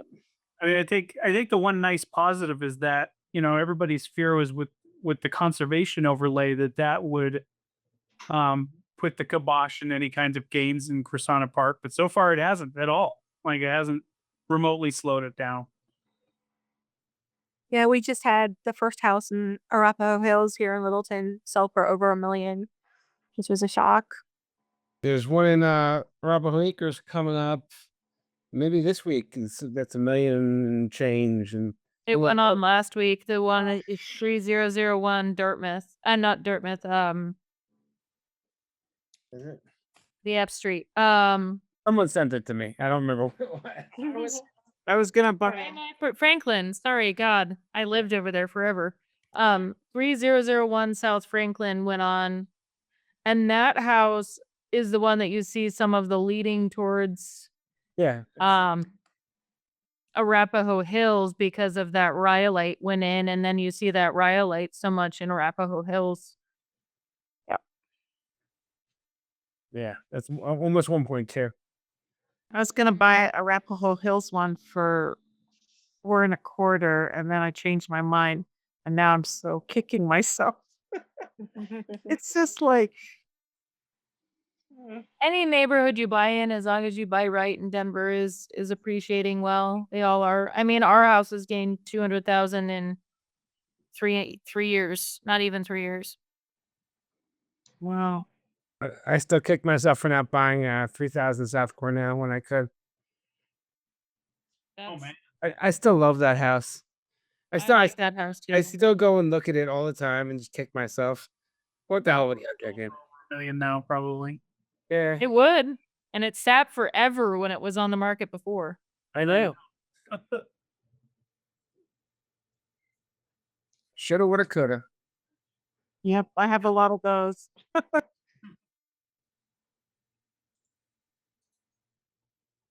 So Krisana Park, what do you think the top will be? Krisana Park. Well, Sierra Arapahoe Acres is going for 1.2 now. I'm thinking you're hitting $1 million. What, maybe next year? I mean, there's some go there for said 970, 980 I've seen over there. I mean, some of them are like, they're still, the 1,200 square foot, 12, 20, 12, 30 square feet. I'd say within the next year it's over $1 million. I mean, California hasn't stopped. They're going for, I mean, the Eichlers in California, they thought it was insane when those were selling for $1,000 a square foot, and they're very north of that at this point. One of those houses you'd mentioned before, maybe it was Fairview or Fairwood. Fairmeadow, yeah. Yeah, it was 2.8. I looked it up. Exactly. Yeah, and those are smaller and earlier Eichler designs. So the ones that were built in the 60s and the bigger designs, those are even more. Oh my God. Yeah. And when I moved to California in 2011, those same houses were probably selling at about $1.1 million, and now they're heading towards 3. So I'm in Denver now in Arapahoe Hills. I've been here since 2019. On the Cliff May homes in Long Beach are consistently going for over $1 million now. $1.5 million usually when I look them up. Isn't that a shame? I mean, these were houses that were for regular people. You know, every corner was considered to bring. You were nickel and diming every ringing them out. You know, trying to get everything to line up and work just right, so you could get something that was better. Yeah. I think And that's what you know, people are and doing now, though. That's what I'm exactly. sorry. That's what people are doing now, trying to figure out how to afford a house. Right, but that's the problem. Like, I think he was saying the builders were trying to like Yeah, you're counting every penny to bring costs down. as affordable as they could Wow. without sacrificing. Yeah, that's why my beams are twisted, right? Yeah, yeah, it is. That's why there's no insulation in the walls. You know what's funny is that our Florida house is probably built better than a good portion of the houses in Colorado, and that house is still sub 300,000. Location, location, location. Yep. Yeah, I mean, it's the property stuff. I mean, like you could build that house today. I mean, there's nothing to them. There's absolutely nothing to these things. And someone is going to pay these astronomical prices for a 60-year-old piece of crap that needs totally restored and totally redone, right? It's the No, it'll land. be scraped. You could, I mean, that design, if you could get the land costs to be what they were then, I mean, my God, what a magic recipe. It's the land. That's the yeah, big problem, They because you there were could sell those for that. Yep. Yeah, there were And I fresh and say, new. I say we go find some cheap land and just replicate. Where is the cheap land that anyone wants to live in or build on? It's cheap land. You just don't Midline in Lyman. Elizabeth, further out. Elizabeth is no longer cheap, let me tell you. I know. Can you believe that? I know. I've grown up with horses for 30 years. I don't want to talk about the lack of cheap land because it costs me an arm and a leg to keep a horse anywhere anymore. Lyman, Deer Trail. Oh God, have you been to Deer Trail? Have you ever experienced what is a Deer Trail? Because it's not like that. Suggesting there might be cheap land there. Yeah, There's and not I even wonder cheap land in BV or Salida anymore. It's insane. and I wonder if things are changing now post-COVID, right? Like there are so many changes to how employees can work remotely where you don't necessarily need to live within a reasonable commute. Yeah, So maybe there is and also had the internet there. Well, yeah, that's the Oh. problem with the internet. Well, if Elon Musk has his way, then we will all have cheap internet everywhere soon enough, right? I mean, that's the reason I think with everything going on with COVID, that's the reason our Florida house has gone up 50 grand since we bought it a year and a half ago. And if you look at 50 grand on a house that we paid 213,000 for, you look at that appreciation and that percentage is way greater than a lot of houses that we've seen some, increase around here. But that's the crazy part. And just watching even the appreciation. And I just came down from Salida where my mom and dad are this afternoon. And part of the reason I left early is because their internet drives me crazy. And I knew I couldn't be on this Zoom call if I had their internet. You can do things with their internet, but you cannot have Zoom calls. I've tried. I look like a pixelated mess. Well, but I've been reading articles. That's why places like Idaho Falls or Mhm. being in places like that because houses are still cheap and you can work from anywhere as long as you have internet. So, although I don't think I want to live in Idaho Falls. I don't think you want to live there either. No.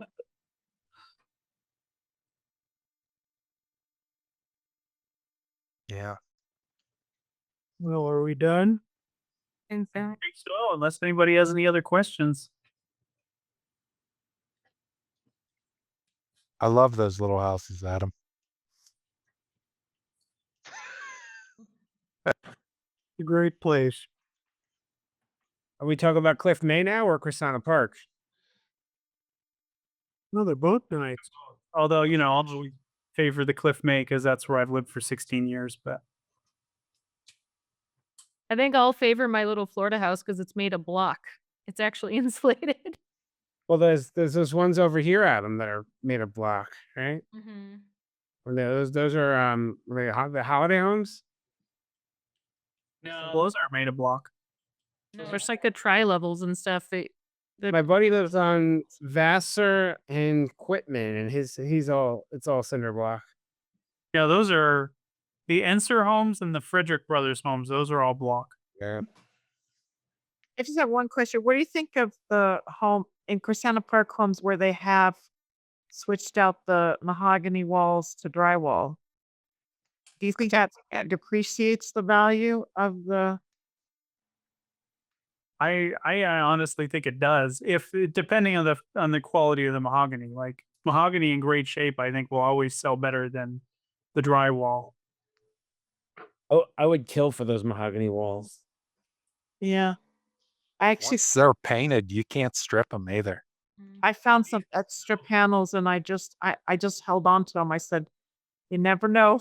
You know, you just may need them. I mean, don't they still sell those at somewhere? Yeah, it's Luan. Yeah, that's what's underneath a linoleum tile or sheet goods or anything like that. It's Okay. underlayment. But back then it was a much better quality. Okay, Yeah. so I was You gonna know, say it wasn't full of the glue. yeah. Yeah, I mean they were. It was What I was nice. asking was like, can you find panels like that anywhere still or not? Adrian did. Sure, you can get hardwood veneer panels. You get it cars. It's always available. They're like super, super thin. Yeah, 4x8. Sure. You can get that. It's really expensive to get like a nice veneer. You can get anything you want as long as you're willing to pay for it. Right. It's at this point, I mean, all the lumber prices are coming down pretty quick. I bet it's like $60 a sheet, 4x8. I think it's a little more than that because I know I looked at it when I contemplated a house that tri level over there, and then I just couldn't deal with the fact that you could roll the marble across the floor. It But shouldn't that be house more. was painted like a sanitarium white, top to bottom on the inside. Every surface that could be painted white in that house was painted white, and it made me cry. So I asked Adrian, and he had replaced a bunch of his paneling. Yeah, I'm Found that sure he's Sorry. he's probably not using Luan underlayment. Sure, I'm sure he's using a legitimate paneling. using veneer. Real mahogany. Could you actually you could just take a sheet of plywood and apply a veneer to it. You can get whatever veneer you want. It's just really expensive. Well, But veneer the is house- expensive. The house that I still have has most of the mahogany still unpainted on the most of the walls. And it's, the thing it's so like I was telling Adam, I mean, it kind of looks like a time capsule, except they did change the kitchen and the bathrooms, but the walls are just so dark that it's like, a really tough decision of do you paint them? Do you drywall them? Do you? I heard a guy say once about wood paneling like that, the 4x8 sheets that's just all about the grain, no lines or anything in it, that when you paint them, that when you paint them, it flattened the walls out and made them pull in. And that the wood, different way of thinking, right? that the wood has depth and that the wood, even though it's darker in color, makes the rooms feel bigger. I wonder I think that's true. if is it dark because of age, or is it dark because of No, and apparently they as no, it's I don't think Natural color looking is dark. right? Well, I mean, but that a lot of those houses I see, it's not that dark. yeah, actually they had what I heard is they had 3 different color choices you could pick from originally. So there's like a kind of a blondish green, this kind of ugly, like a blondish greenish color version. And then there was like a kind of like a more, I don't know, I would call it just tan or whatever. And then there's the darker one. And the house that I have it in, it's the darker one. I mean, yeah, I don't think I like painting it. The only ones I painted were the ones that were already painted and I repainted over them, but I I just think it's like a shame to paint over it, although I could see where people say the house feels dark. And I would definitely a time that would have been a good rule to follow, like in the 80s and 90s. People would automatically be like, "Oh, it's too dark. No, I can't deal with this." But as people developed an appreciation for the paneling, particularly in mid-century homes, I would say it's not a ding on your value anymore to keep them. Like I said, I would kill to have those panels. There was one A-frame in Lynwood that I remember had. I'm gonna sign off. I'll see y'all Here, later. Alan. Take care, Alan. That had some water damage to the panels, and that one they tried to like stain the panels to get rid of it. And I don't know that it ever looked quite I'd right. definitely bring in a professional if I was dealing with that. Don't you remember that house though? Yeah, I was gonna like treat it or make it, but and then I thought, you know what, that could just ruin it. The Danish oil is the best way to go because I did it to our Florida house. Because our paneling was looking like starting to get some different colors and where you could tell the sun got to it, and I just put Danish oil on it, and it's amazing how much better it looked. Really? It doesn't have a stain to it. It's what a furniture person told me. No. Danish oil. Oh. It'll make the house stink for like a week. So I'd fucking you open the windows. That's But- different than tongue oil, right? It's not the same as tongue oil. Not the same. It's Yeah. kind of the same. It's almost the same, but it's a little different mixture. Mm. Tongue oil smells good. I could deal with that for a week. Yeah. Isn't that what they use on what do they use on the outside of the Smedley building? Oh, Linseed? Linseed oil. yeah. Yeah. Linseed oil smells really nice. Danish oils for all your furniture. Yep. Well, what's nice is that it goes into it and then hardens within the wood, so it doesn't create this like Yep. shellacked look on the outside of the wood. Linseed oil is also what they make authentic linoleum out of. That's probably what those walls were originally treated in. I bet they were linseed oil. Adam, you said there is insulation in the walls?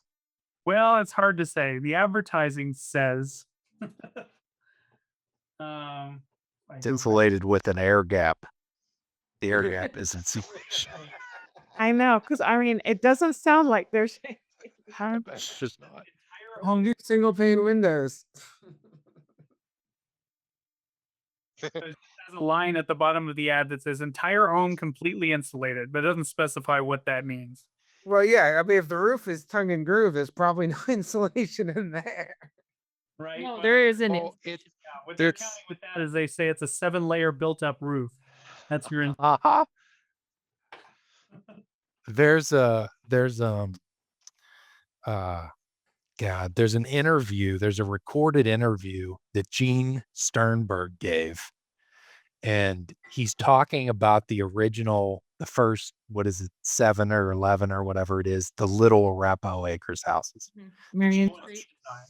And Gene says, These homes are fully insulated. You have 1-inch air gap between brick outside and brick inside. Fully insulated.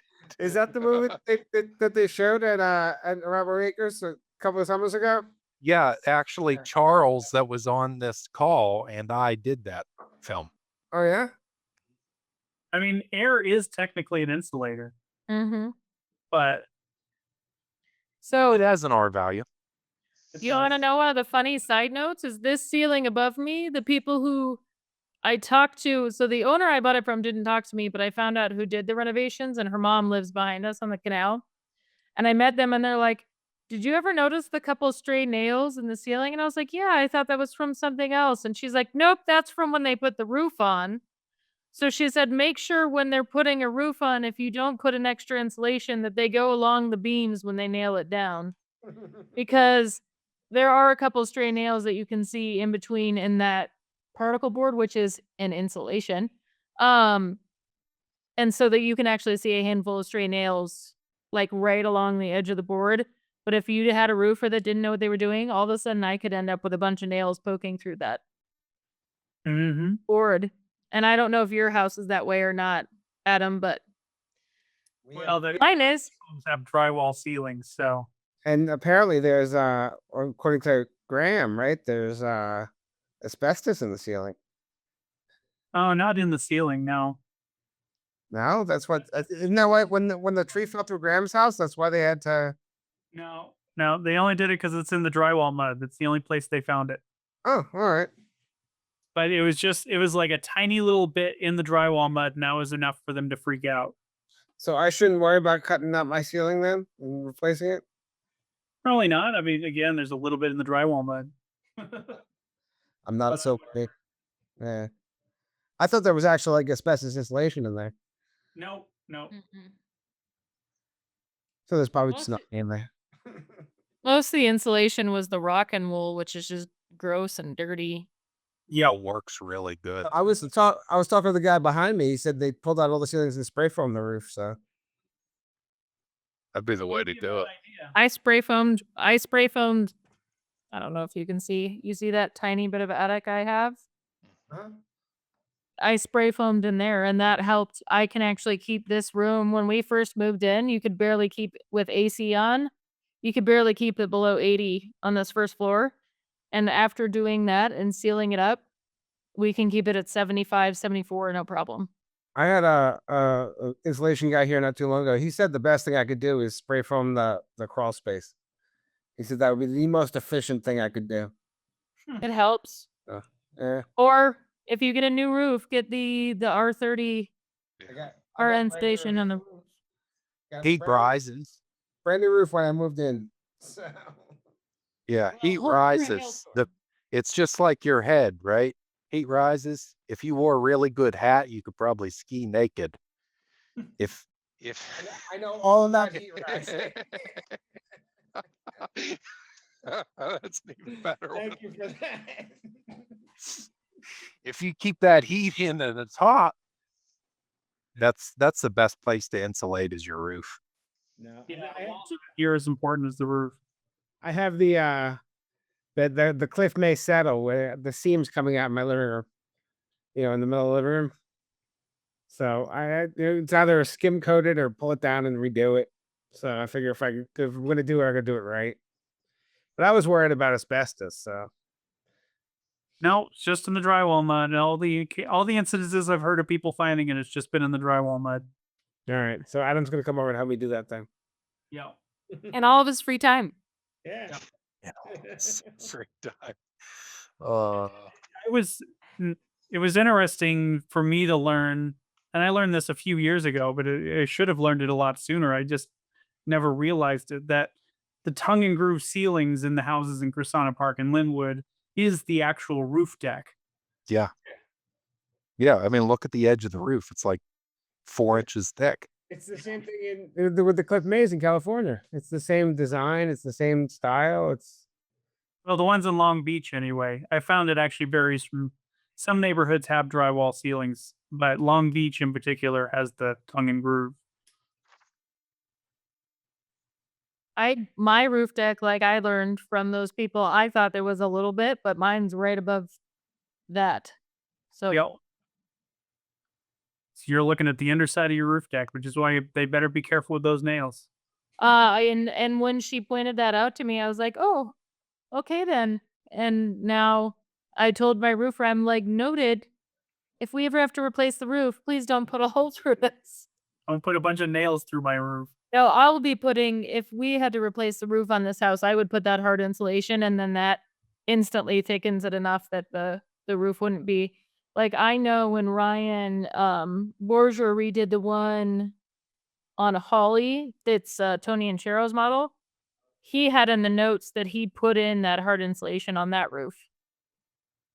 Rigid foam. Yeah, the rigid foam. Pretty much all you can do. I don't think there's anything else. Well, unless you do what they did to my client's house on Ivanhoe, where you take all of the drywall out. I mean, you take out all the paneling, they put in completely new drywall. And all new, they put in solid core doors and everything in that house. And that house, even though virtually that whole front living room is all glass in that house, it lives very comfortable. When I've done that rigid foam in the past, you can, just if you do it out to just your wall line, and then you can keep that narrow edge profile of your roof because you don't need it over the overhangs. Mm-mm. I've seen some done that way in Krisana. It looks a lot better when they do it that way. But I mean, realistically, like those houses are so small, it's like, yeah, okay, they bleed energy. They're complete energy hogs. But at the same time, it's like, it's 800 square feet. Turn up the Right. heat. That's where we are with our house. You know? It could be a nice to have, but it's okay. Yeah. That's kind of how I feel about my house. It's I've all these windows, and I know I'm just leaking energy, but it doesn't really like I put on solar. It doesn't cost that much to heat. In the middle of winter, it's like $100 a month. Yeah. That doing all that insulation stuff wouldn't pay for itself in, Way more. yeah, Right, but like, I mean, 20 years. Our insulation paid for itself, I'll say. But ours, we have that basement. And so we have a whole different level of energy suck. But like I said, we could not keep with the air conditioner we have. We could not keep this almost below 80 up here without keeping a fan on and keeping it like all the windows shut. But now we can keep it. That's where I'm lucky is the orientation of my house. I don't get that afternoon sun. Adam, your house, you have the window wall on the west side, right? We get blasted in the afternoon. Mine's on the south side, so I get like it's nice, like quiet sun all day. It'll be freezing in my house if I leave the swamp cooler on. I'm like, I gotta put a sweatshirt on.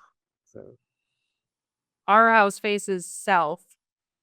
And we don't have as deep of eaves as you do. And so this front room just bakes because this front room faces the south side of the house. It's the only side like not protected by trees, but fortunately all the bedrooms are in the back on the north side, so it stays comfortable. But that's the problem in Matt's house too, Adam, is they have that shade in the front. It rained it up hot because I was trying to photograph it. and you were melting. It was the afternoon. Like it's too damn bright. I'm gonna have to wait. That's my one complaint about my house is that I can't take a nap in the afternoon. There's too much light. Yeah, Grace, my wife, struggled with that because she was early in her flight attendant days. She had to sleep during the day because she's doing a lot of night flights and like you can never make a dark room in the middle of the day in a Cliff May home. So Yeah. That's not the worst problem to have, mm-mm. I'd rather have a house that's too bright that you need to put blackout curtains or something on than the opposite. I hate it when I go in a dark house. yeah, I love Put in all these solar tubes and things to try and make it brighter, and it's still a failed attempt. I was just looking at those for that center hall storage, and I'm going to turn it into a bathroom. Just putting a solar tube in the ceiling just stabs because it's an interior room. There's no windows. They work great for rooms like that, and they do help. People put them in bathrooms. I've seen them in Arapahoe Hills in bathrooms.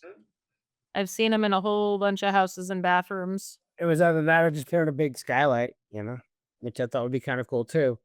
When we bought our house, we had skylights. We actually have one in our bathroom, but we had two of them in our living room that I actually took out when we last replaced our roof because they did not work. Now, were they leaking or? No, the issue was, they faced the west. So they were on the west slope. Right. And like in the summer, when you didn't want all the sunlight because of the high angle of the sun, they got blasted. But then in the winter, when you did want the sunlight because of the low angle of the sun, nothing came through. So It was like, I mean, that's my concern with that bathroom. It's on the east side of the house, but still, same kind of thing. Like, when am I in there? If it's my master bath, I'd be there in the morning and at night. So, it was just adding too much heat load to the house and it wasn't providing any benefit. So I dumped them. I guess I'll have to talk to an architect about that, right?